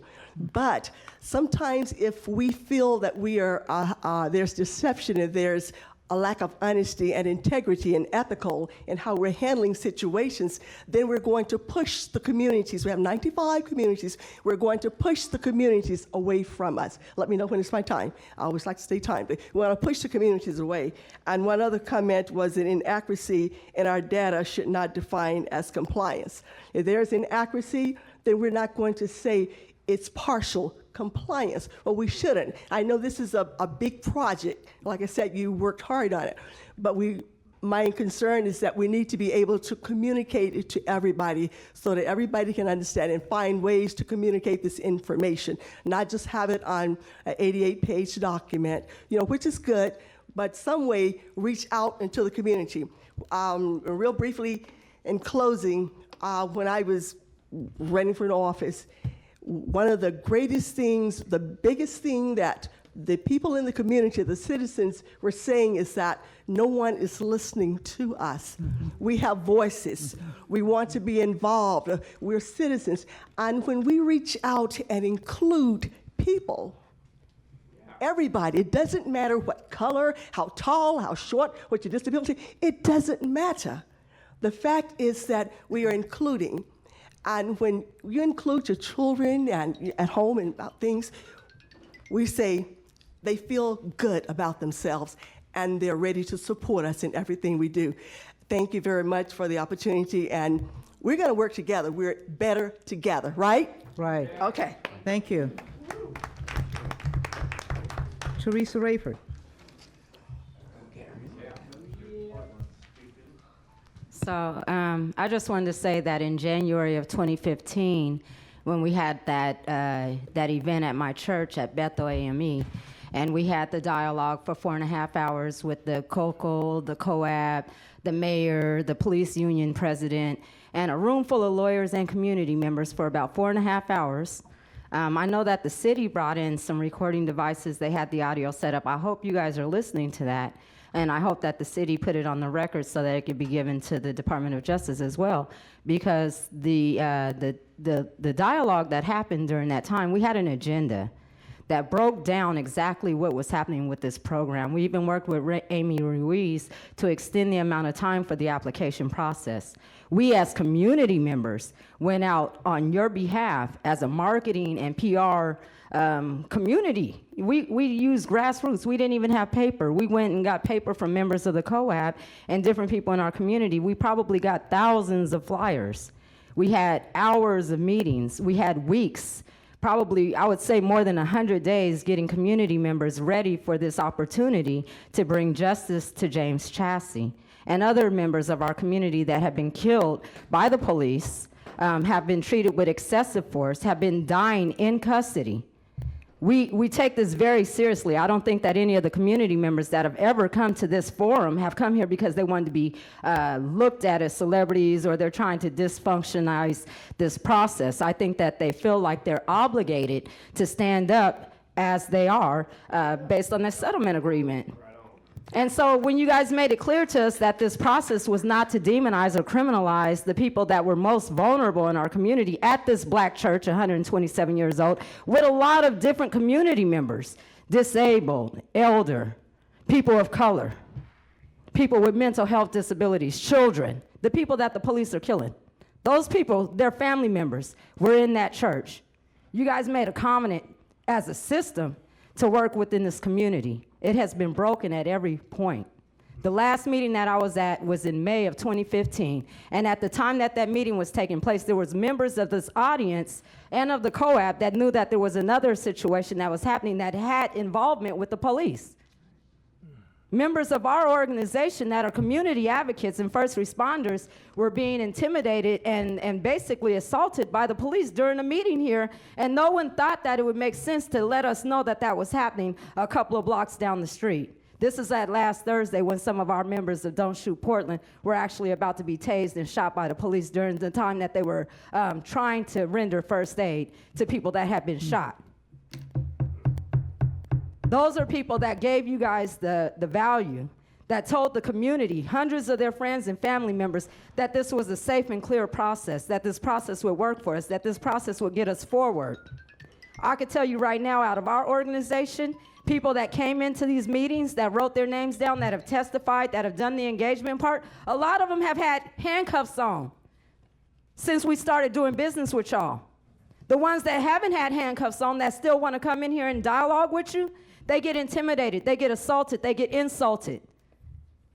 You don't verbally isolate someone from a process that has to do with people that they know and love being killed and murdered. And to refer to a process that's in a book, an old law book, about public testimony and public meetings, this is not the same type of public meeting that's referred to in that document. This meeting right here is about a settlement with the Department of Justice through Judge Simon. So what you got to do is you need to think of a new protocol to deal with the situation. You don't implement strategies from 2002 or 2010 or 2015 to this process right here. You're building the process. Ms. You're Rayford, building the your process. time is up. So be considerate of that. Don't violate the civil liberties of the people that are most vulnerable. That's why you're here now. That's why you're here now. Ms. They're Rayford, not the problem. Your time is up. And one more thing for security. Tim. Don't bring security up in here no more. Y'all know better than that. You do not bring security to a meeting that has to do with people being killed by security or police officers. That makes no sense. You actually are here on the behalf of your community oversight and accountability. These are the people y'all represent. You don't represent the police. You represent Why don't you give and a we real cannot build a community dialogue. member? You can't do anything with that. I can't hear myself. If y'all can't build a discussion to deal with these people in a way that Laura, makes sense, that's Laura, you're out of order. or a hostile Laura, please return to the other side of the barrier. right to do the job. Laura, the agreement was that if you could not comply with the rules, you would be removed. Indict the system, there needs to be an investigation. You guys need to detain this process and needs to cease and desist. Period. Stop the process. Laura. Do an investigation. Okay. The Department of Justice should be making that suggestion themselves. The Department of Justice should be making that suggestion themselves. Check your record, you guys. Get him, Teresa. And start with Mr. Thune. And cut me off by way of free speech. Start with Thune. Commissioner Fritz. Everybody yielded their time to me. That's why you didn't need to shut it down. Good evening. Thank you so much for all of the work that you do. I came to listen. I haven't been able to be here for a couple of months because I was busy getting 124,000 people to vote for me. Excuse me. Please don't interrupt the speaker. Please comply with the things we've asked you to do. Commissioner Fritz. As I said, I'm sorry I haven't been here for a couple of months. I am very impressed with the latest report and to see all of the work that's been done by the community members on the Community Oversight Board. Thank you for your volunteering. Thank you for all of the work that you do. Thank you for representing the community. And thank you to everybody who's here tonight. Everybody's here tonight because you care intensely about making Portland a better place. And that's the prize. That's what we're looking at right now. And if we have to figure out ways to work together in order to be able to do that. I was very impressed in watching during the recess how many people were comforting each other and talking with each other and looking at how can we do things better? How can we come out, the Coco from Chicago, come out and talk with folks who clearly have a lot to say and want to be heard, and you did that. Thank you. Thank you, Kathleen, for all of your leadership. I think of where we were a year ago and where we are today. We've made a lot of we've made a lot of progress, and I appreciate your leadership. I appreciate the way the whole COAB has stuck with it and has just done such fantastic work that on behalf of we the people of the city of Portland, thank you very much. Thank you very much. Thank you. We have Ann, Brad, excuse me. Could we please keep order? Brad, you're reading on behalf of Ann Brayfield? Hello, is this on? First, I just want to thank all of you for coming tonight. It's always nice to see you, and I appreciate what you do, and I thank all the public for being here as well. So I'll be reading some comments from Ann Brayfield, who's participating via the live stream. Good evening. I am Ann Brayfield, concerned citizen. My hope going forward is that we might focus on the work assigned to us through the settlement agreement. If we continue to find ourselves unable to hear each other, it is my hope that we can access a neutral third party to assist us in moving forward. Thank you. Thank you, Brad. Thank you. I have Dan Handelman.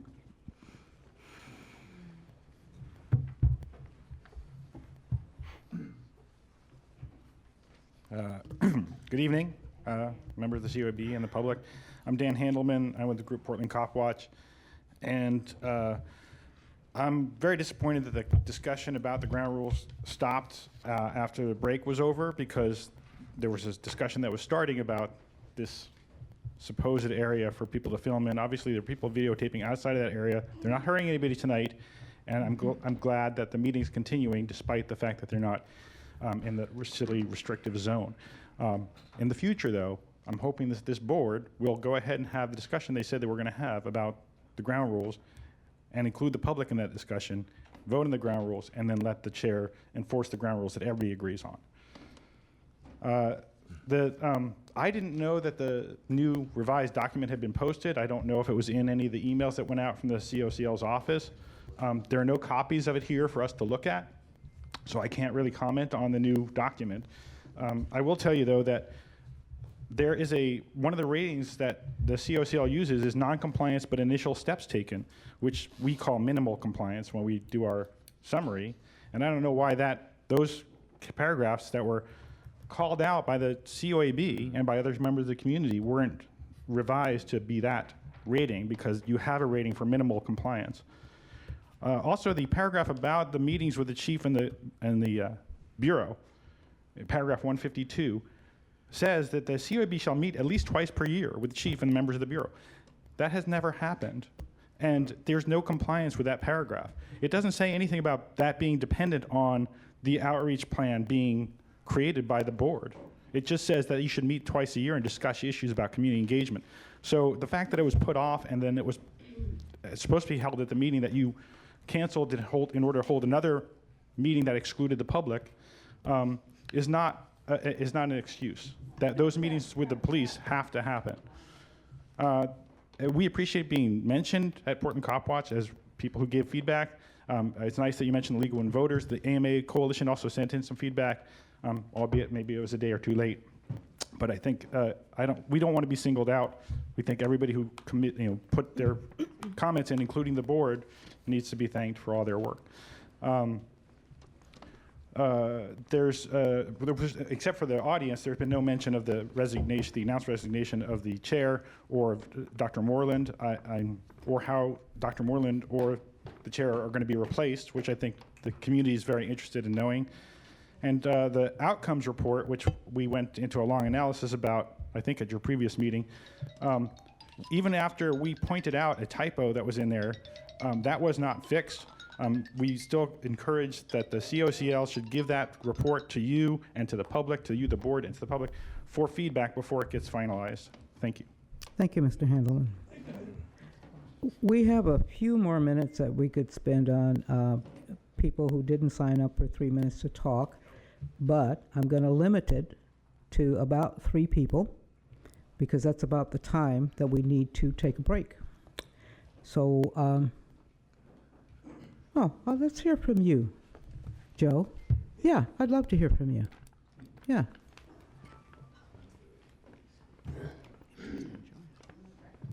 For the record, my name is Joe Walsh. I represent Individuals for Justice. I stopped coming to your meetings about 7 or 8 months ago because of my last meeting. I was physically sick and threw up outside the meeting. And the reason that I had that reaction was that there's so much potential in this room, so many good people, and you've done nothing. Nothing. Because the recommendations that you've done have come from you, not the community. You are not the community. The community is in back of me somewhat, but the real community is out in the streets, and they hurt. You have 1,000 police officers. We have a troubled police force, and they are the perpetrators of the crime. The city is the perpetrator of the crime, but you take advice from them. How bizarre is that? That's like asking a rapist to tell you about dating. That's what that is. You don't need to hear from police officers, even though some of them are really good. You need to hear from the community. You need to hear from Mary. You need to hear from Dennis. You need to hear from Joseph. but not in this room, out there. And if you ask us, we will help you get people in here that have no agenda. I have an agenda. I'm an activist. Dan Haldeman is considered my friend. He has an agenda. You need to hear from my wife because she's apolitical. She doesn't know who a congressman is. That's who you need to hear from. You need to hear from the citizens. You have two charges. One, to listen to the community, and the other one that people have raised is to bring in professionals outside of the city and outside of the police department that will tell you the truth. That's what you need, and you're not doing it. You've isolated yourself into subcommittees. Why are you doing that? When you really need just to go on a bus and ask somebody, what do you think of the police force? That's all. It's not rocket science. Just do that. You don't need a PhD to say a cop kicked me at 3 o'clock in the morning. Okay. Your protocols are wrong. Now, Dr. Time's up, Watson Joe. wants to meet with us. That's a good first step. First step. Not me, because I'm too angry. Meet with somebody else. Okay, Joe, Thank your you. time is up. Thank you. And goodbye. I'm so glad you're leaving. Okay, I want to hear from Dante, and then I want to hear from Bob. No, I want to hear from Bob, and then I want to hear from Dante. Okay, first thing I want to bring up is I don't like the thing of the that you guys, partial compliance. You either did it or you didn't. If my son were to do his homework, the teacher gave him some homework, and my son goes, "Well, I talked to Jim about it, but I didn't write anything down," then he would expect an F. But you guys seem to think, okay, that's partial compliance. And another thing I wanted to bring up is a few months ago, I forgot exactly which month it was, one of the officers that come here sat there and go, "Don't I know you from that meeting?" And then he viciously grabbed me and Mike and started shoving us back after the scene was secure. And yeah, Jackson, you know about that. And I find it really interesting that an officer that's being investigated for using physical force is still on your board. And with that, I'll yield my time. Thank you. Mr. James, Dante.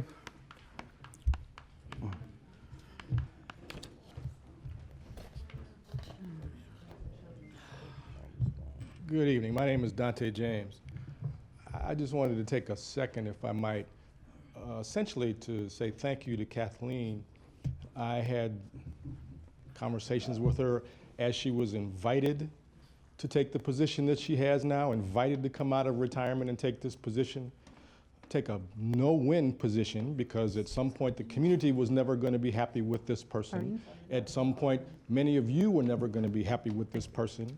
I had conversations with her before she took the position. I had conversations Excuse me, with would you her please not interrupt the speaker? as You she got was- respect when you spoke.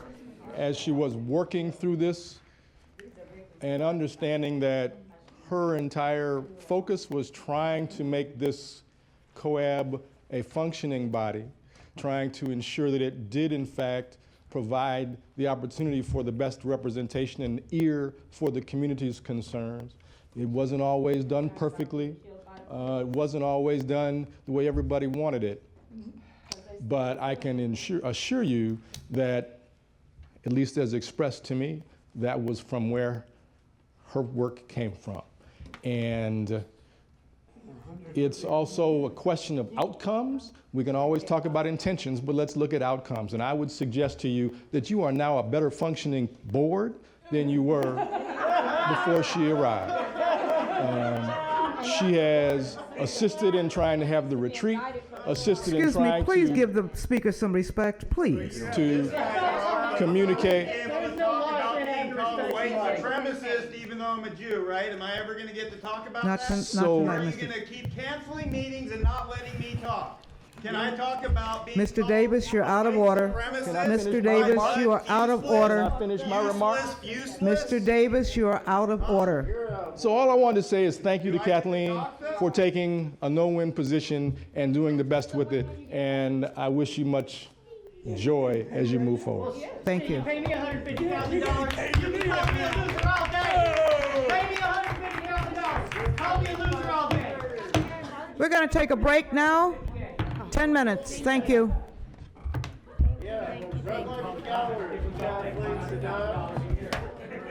I'm gonna take a bite.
Mr. Davis, you are going to be excluded from this. We will call another break while Mr. Davis is excluded from this meeting. Security, please take charge.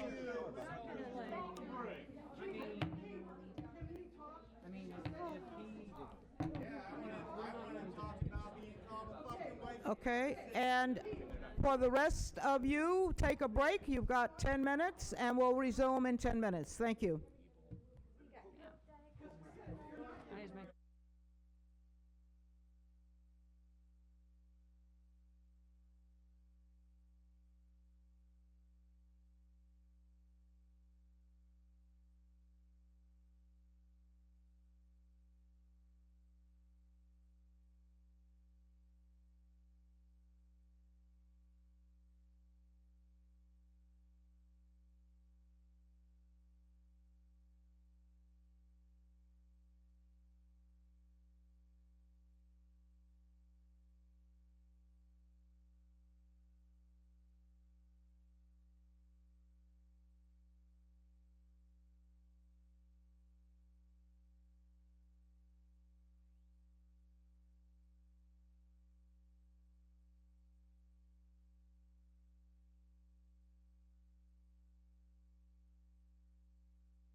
Facebook. I did refer to Keith Davis as a skinhead in the same paragraph in which I called him out for following around and harassing 3 of our black members. So that has, I mean, while it was rooted in my desire to defend the people I work with and care about in any way that I could, to deflect the focus from you to me, as I felt I was strong enough to take it. But it was a huge mistake, and it's created a distraction, and a distraction from the importance of the work. And so I need to apologize to you. And so to you, I am deeply sorry for creating that distraction, for my mistake. And to make that apology real requires that I change my behaviors, that I stop engaging in little Facebook flame wars and things like that. Step down. What I... You're out. You're out. Order, please. Keep the order. Please keep the order. So, I need to think about whether that's something I'm capable of, whether I have that ability or not. Because, of course, you know, we all have our various conditions, and I'm just not sure whether that's something I can make real. So I will give you that answer within 2 weeks. And then there was one last thing, which was an apology to anyone who read that comment, which has sadly made it around to so many people, and read that word skinhead and found themselves triggered or traumatized or upset by that word and what it seems to mean. So I never would have intended anyone to be traumatized by that. It was nothing more than an internet flame war. So I apologize to any of you who felt that trauma reading that one word. Thank you. Thank you, Bud. You need to apologize to the man that you offended. To the man, to the man. Laura, you're out of order. Laura, you're out of order. You are out of order. Okay. You are out of This is order. your time. You This is are your out time. of order. You are out of order. You are out of order. You are out of order. You are out of order. You are out of order. You are out of order. You are out of order. You are out of order. You are out of order. You are out of order. You are out of order. You are out of order. 2 on the left, leave and don't come back. So do I still get to talk for 3 minutes? Leave. Bye, bud. Resign. The agreement was, Dr. Watson, was that the next time Laura was unable to maintain herself, she would be excluded from this meeting. Laura, you are excluded from this I can meeting. hear her. You're Fine. excluded I can from hear this her. Why do you meeting. have to talk when she's talking? I already know the bureau's going to come. Don't come here and stand and threaten me. Unless you're going to do something, get out of the way. The bureau is coming. You don't need to stand there. I'm not going to beat you up, and you're not going to beat me up. So this is not necessary. Grow up. She's making you do things Can that you guys violate not people's stand by rights. me, please? Threatening a Can you not woman, stand that's by what you're me? doing when you're standing No, there. please, just please. Go stand somewhere else. No, please. No, you, please. I'm sitting here. I've been sitting here. That's my request. Please respect it.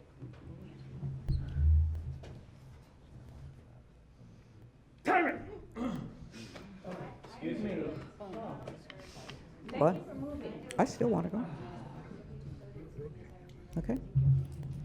Why is that acceptable? Dr. Rosenbaum and Dr. Watson, you're the ones that. Laura, you're breaking the agreement that you made. Why don't you include it in the? You're breaking the agreement that you made. Offend me. You offend me. You offend me. You're offensive. Just this one meeting, just listen to the I'm a public, woman. this You have one talk. meeting. They don't talk. Stand right Just there. listen to the public, this one meeting, okay? Mr. Davis, you were next to speak, but I can't seem to get to it. Facebook words can be included in the. Well, no. Well, I think he made a racist comment. Jewish. He had no right to. This man is owed an apology. I keep asking for them to take her out of here, and she can't. What's going on?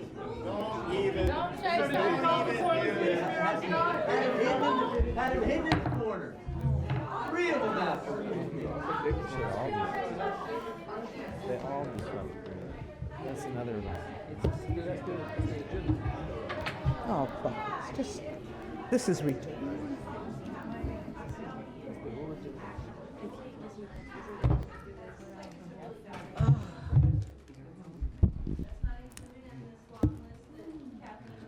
We can resume the meeting. Laura made a separate agreement with Dr. Watson about staying in the room as long as she followed the protocols that are established. She has violated those protocols and has been excluded from this meeting. No separate agreements allowed. Period. All the public is under one agreement. No separate agreements with anybody in the room. If she had not made the agreement, she would not have been able to stay in the room as long as she did. No separate agreements allowed without the public having knowledge. All right. The public did have knowledge. I talked about it when we resumed the meeting, so that was announced. Yeah. Thank you. I didn't remember that. Okay. Can we move on? I'm ready to, but I've lost the 2 people who were going to speak. We're going to move on to the next agenda item, which is the review of responsibilities and a discussion on how the COAB would like to proceed with its work. And you have a handout.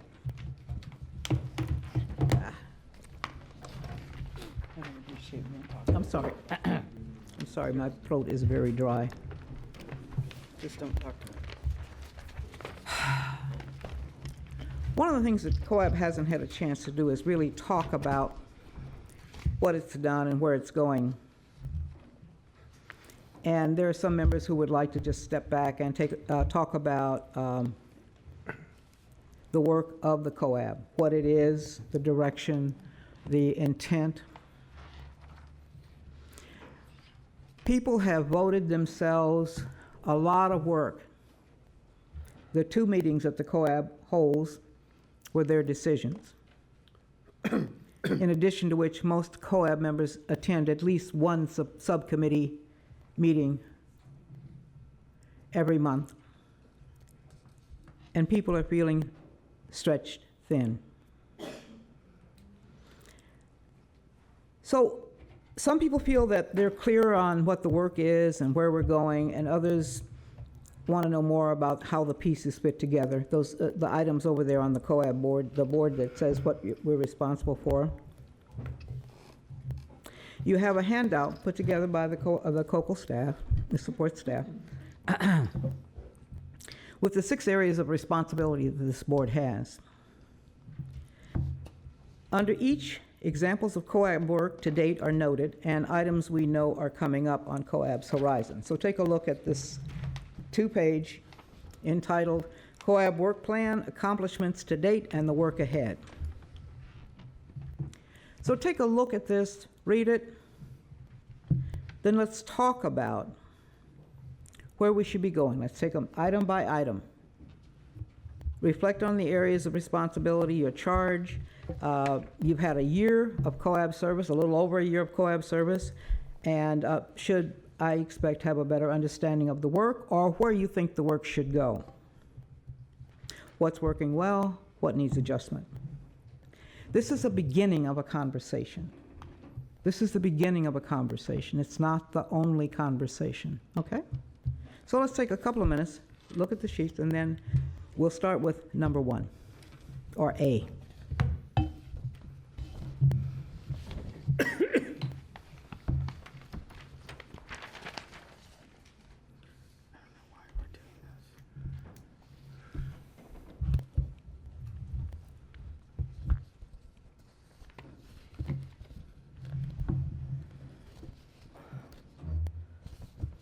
A is to independently assess the implementation of the settlement agreement and examples of work to date. You've reviewed the COCO compliance reports. You've reviewed 2 quarterly reports and 1 semi-annual report. Those are big things. Subcommittees have reviewed subject-specific information related to the settlement agreement. The work ahead is the next draft COCO semi-annual report, which will be released in October for COAB review. So any comments on the review part of your tasks, how it is that you look at the implementation, how you're monitoring that? Is there an improved way? Is there something that you think could be changed or that we should explore, or that you should explore in terms of making it better or more relevant? I have an idea.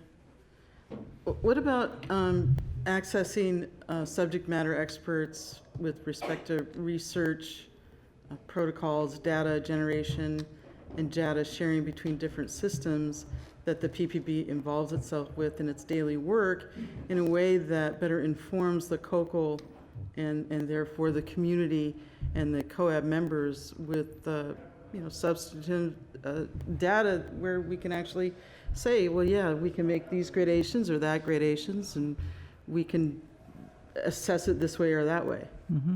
So, say more about what that would look like, just so on the subject ground. matter expert would be, I don't know them because I'm not in the police profession. I'm in the people profession, I guess. I would hope all of us are. So it would be great to find out if, well, gosh, Dennis, aren't you like the president of some huge organization aren't you the president? And what's the name of that? Is there a pool of people Sure. that we can that we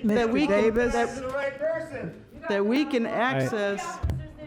Just have come up in here. Mr. Davis, I think- Ms. Rayford, you're out of order. We are trying to wait do for business me. here. Please respect. You know what? You guys need to think about the First Amendment rights of all the other people in this room, and no, with no one. You're not. For trying to defend what a crock of shit fucking butt let fly out. You guys are disrespectful to everybody else here, and No, it's disrespectful to call a Jew a white supremacist and then not even fucking apologize to him. Out. Yeah. Okay? Wow. Do I get my Did you make an agreement with him? Did you make an agreement with him? 3 minutes or what? Not if you're going to be cussing. His agreement was that he would be allowed, Mr. Davis would be allowed to speak. He was not here when we ended the public comment period. Yeah, because you were having someone arrested because you couldn't apologize to the right person. So just no personal. Keith. Don't gatekeep, it's not even necessary. Don't even gatekeep. They just fucked off with me and gatekeep. Nobody is coming back to any of the meetings. Good. So, Bud, you gonna pay her bail? Yeah. You gonna advocate for her? V, I would like for you to be able to finish your presentation, but it looks I need like to it's use going the to be. restroom. Okay. Mr. Davis, I'm going to give you 3 minutes just in case that will calm you down. I'm going to try because I would like for you to be able to say what you need to say, and then we get to hear it, okay? I think the agreement was that It was 3 minutes, no name calling, but certainly, and no swearing at individual anyone. people. Except unless you're like complimenting Sadat, and then you can use that as. Here's a few notes that I was taking. I saw your thing about the security rules and all your 3 little questions, and one of the questions was, how will shutting down COAB affect the constitutional rights of people with mental illness? Is that comedy? What about the constitutional rights of a Jewish guy with mental illness, slandered and called a white supremacist skinhead and continuously made to be a supervillain by Kathleen Sadat and others on the COAB COCL board simply for filming and speaking and exercising my First Amendment rights in a public meeting and community forums? Is that comedy? You said that. And you also said that everyone's wonderful on the COAB COCO board. I would say that there's a few people that would fall into that category. Maybe Vianney, Tom Steenson, and Dr. Silver, but I don't know about anyone else. Like, you guys did the little group clap session after I got bullied and called a white supremacist, you know? So the only people that didn't clap after all that stuff that happened, you know, who was that? Oh, Dr. Silver and Tom Steenson. And Vianney wasn't there, so, you know, she didn't do the group clap bully session. And I was there. You know, and you clapped too, right? No, I didn't. When Kapua said her little tirade against me, and how I needed to respect the professionals of COAB, you didn't clap? No. Okay, so maybe you're one of the only people that didn't clap, other than the rest of them, including the rabbi who's Jewish, who thought it was okay to slander a Jew and call him a white supremacist, and then clap, clap, clap, clap, clap.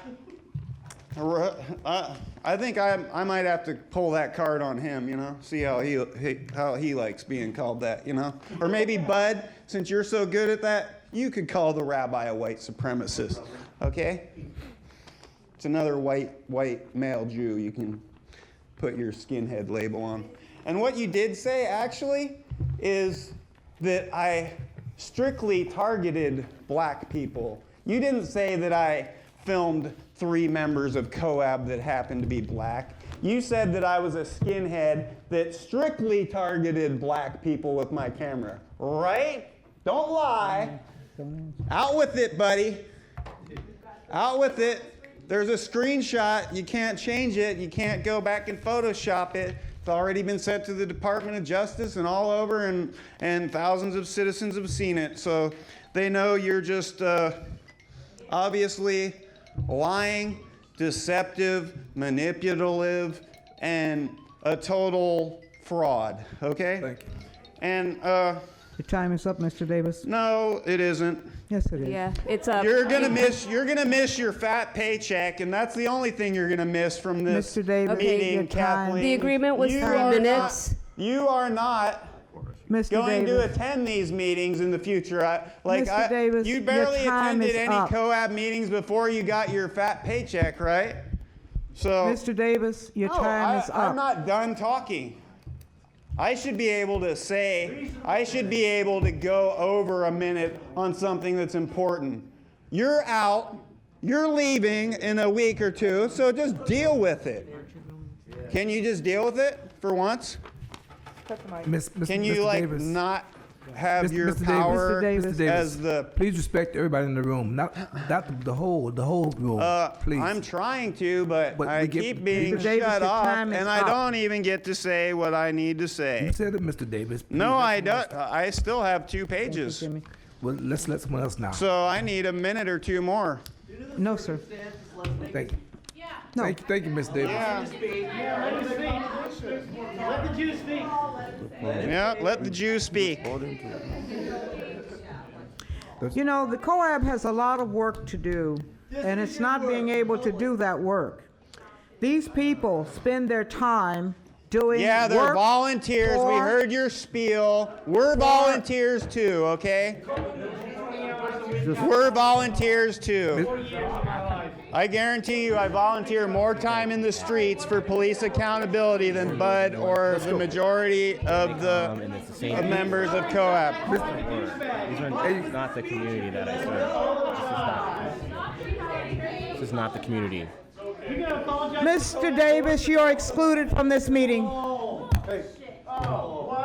Mr. Davis, you're excluded from this meeting. No, I'm not. I haven't done anything to disrupt it. All right, so I guess Portland Police Bureau will be here to violate his civil rights too. Good job, guys. I thought I was getting to speak. I didn't know going overtime I've is all told of you a several sudden. times that your time is up. Oh, so other people get to sit on the floor, but a Jew doesn't get to talk, huh? A Jew who gets slandered doesn't get to talk, right? Have him removed. We need a department. Really? In here and like. How about you? Aren't you a former DARPA guy, actually? Do something Did different. you work as a scientific advisor for DARPA? Is that the same person? What are you talking? Aren't you a scientific advisor for DARPA? Or what? I don't know. Where are the police? Where are the police? Did we have someone else? Okay, well, okay, we're gonna, again, you can choose to, some of you have chosen to stay at your stations on the board, but we're gonna take a little break here. I agree. How you have so many. Well, I can't. That's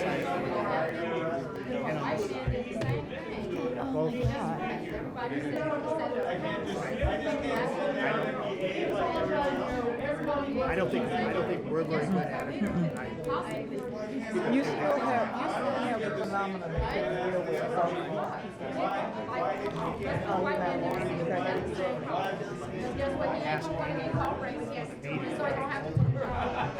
But you're not except the mic. He is now excluded. Dennis. Yes. And They keep your escorts are here. Sit down, Mr. Davis. Okay, so let me do this, please. This is not the good. Davis, you're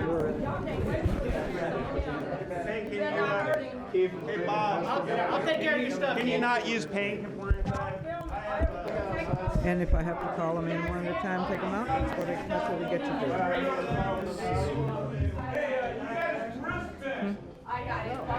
Yes, we do. Hey, Dr. Rosenbaum, you ever hear about de-escalation? Allowing an extra minute for someone to speak? You ever hear Okay, we're back to our business at hand. You ever hear about that? If your answer is to call the police on It's called de-escalation. You know what you're even talking about up there? Yes, Philip. Unbelievable. I just have an idea. I think that's our problem.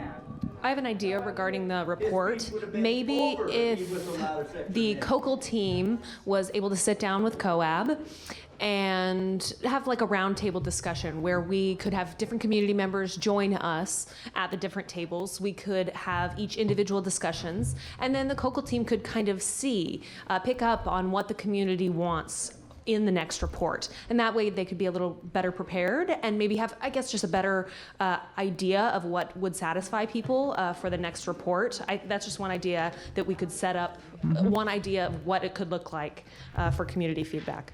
I think that's a good idea.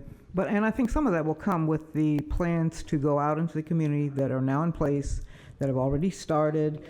Jimmy and Paul Fishman have already gone out and met with people to get input directly from people on how they see the police bureau and their relationship to the community and what the police bureau's responsibility is and what the community's responsibility is. So some of that is already in the works and already moving forward, Phil. But I think more talking is probably a good thing. I would not disagree with that.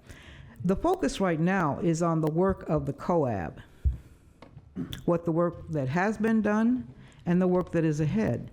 Now, I've started this, trying to handle this in a particular way. If you have other ideas on how we can have this conversation, it seems to me an important conversation after a year and several months of operating to be able to identify those areas that may need closer examination, expansion, modification, even changing whether you're focused on them or not. Those are the areas over there on the board. When are we at? We're still on one. Independently assess the implementation of the settlement agreement. Every time a report comes out, the COAB is asked to review it and comment on it. We have also had town halls for the public to comment. We've had opportunities for people to come to meetings and comment on them. And we don't get a lot of participation. I think report reading is not a lot of fun for a lot of people, but maybe there are ways to think about that and how the COAB does the work of getting that word out into the community and getting better responses from the community. The second one is making recommendations to the party and the COCO on additional actions. Examples of work to date. COAB has made over 50 recommendations to DOJ and the Portland Police Bureau, and I think you should congratulate yourself on that. It's a lot of hard work, from the subcommittees. I think you're doing great. It's wonderful. Yes, Sharon? I just wanted to address the issue here. I think one thing that would be really great, this is just sort of a procedural thing, so I don't know if it fits into the whole scheme, but that people can talk while, in the public, that it's during the process of having this discussion. I know. We have 15 minutes left for this discussion. But in general, I think it might be better to. Okay, anyway. Let me make this recommendation. Yes. Let's go through this at this point in time and look at the next agenda for having a more interactive conversation with the people who come to the meeting. Perfect. How's that? That is okay? Right. Perfect. Yeah. Okay. So right now, we have sent 50 recommendations to the DOJ and the Portland Police Bureau. There is the pending use of force recommendations on policy 310.4 on courtesy. That's not immediate, but it's coming. So the question here is, how well is the current recommendation process working? That's your internal process for doing recommendations. Philip, do you have something you want to say? Yeah, thanks again. I think these recommendations that we've made thus far are great, but we need to include the community in that process, and the idea of including them is a good one. Something that I've seen as an issue, a big issue right now, is the 48-hour rule. The subcommittee has already voted to remove the 48-hour rule, has brought that to the full COAB. The vote's already happened and it's moved forward, but nothing's happened since then. So we've got my subcommittee, the accountability subcommittee, would like an immediate removal of the 48-hour rule. And then thus far, nothing has happened. So that's a big issue that I take. That nothing has come of that. We've put a lot of work into this, and then nothing happens. Other recommendations, I know it's still too soon because the DOJ is still doing their reviews, deciding what to do, and I'm sure it will become effective over time. But the 48-hour rule, there's something wrong with that, and I would like to know what's going on with it. We sent the latest version of, we sent a letter to the police bureau and the chief of police and the mayor from the COAB saying, we want you to do this immediately. That has been received. There has been no response. I don't know the date. Do you know the date that was sent? Deanna? Yeah, There would was you? an article in the paper.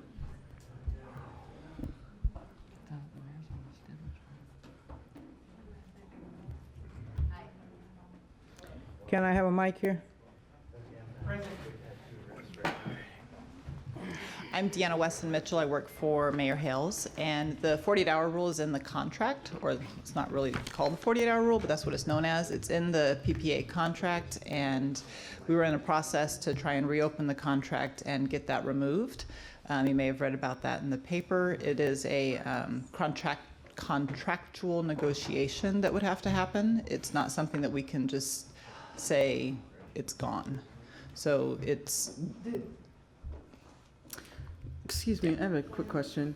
Hold on. why not? Are you finished, Deanna? Because it's in the PPA contract specifically. It's in the union contract. Okay, could you please respect the speakers, please? I have a quick question, Deanna. Yes. So it's wonderful that the mayor's being so proactive about listening to the community. What would be fantastic, and I don't know if we can do this procedurally, but is to create a communication process, because the last time I read an article, I think it was in the Mercury, the mayor said, that's not a possibility, it's in the contract can't be broken. So now I'm confused, so it would be great procedurally and process-wise if I knew what was going on. It would, wouldn't it? It would. The contract is good until This is what you're being told right now is the status of things. I don't have anything received in writing. We sent a letter off With the proposal from the COAB, it went to the mayor and the chief of police. So it didn't go to the commissioner, the mayor? No, it did. It went to the. Oh, I heard police chief. Yeah. Yeah, it did. I heard police chief. Did you the- guys ask for a reply? It doesn't matter, it's not gonna break the contract. You have to Kathleen? I don't remember what the letter said, but I think the reply we got is, we have received your letter, which is standard bureaucratic responses to getting a letter. But the point is, the limit of the power of the COAB stops at being able to make sure that we don't change. You have no power at all. We make recommendations. We really make recommendations. We, But there's no power to break the contract. first of all, Until 2017, when there's. We are not the police bureau. We do not run the police bureau. We do not contract with the police, I was and just so therefore hoping that- that's right. I was just Yeah, all you hoping- want is a response, right? That's all, I just want some communication. Please, please, please, be respectful of the, you're asking for respect, please give respect to the people that are talking. The bargaining workshop. Please. Earn my respect. Jimmy, Jimmy, please, you guys. Earn my respect. Hey, let's give respect We need to. a workshop on collective bargaining. Deanna- So that Deanna, when the did- contract comes up for re-signing, the COAB will be Hey. able to make the proposal. did you have your hand up, Tom? Okay, just a minute. Tom. So they can put. Wait, Jimmy, let Jimmy finish. The contract, there's mandates. and Ms. Rayford, you're out of order. Would you please let these people do their work, please? Teresa, I want How do you feel watching Keith get arrested? I just want to say something right now. You know, I'm gonna say something real quickly, guys. We are the community. You are. We are. But right. Right. I'm adjourning this meeting. Good night, all. I had a question. So the city sent the letter. Hey, bud, I bet they gave you a wood in your pants when Keith Davis got drug out, right? You guys took a woman with 5 kids So in happy. jail. A mother of 5 in jail. And then you have him put in a cage. A mother of 5, y'all. Right now.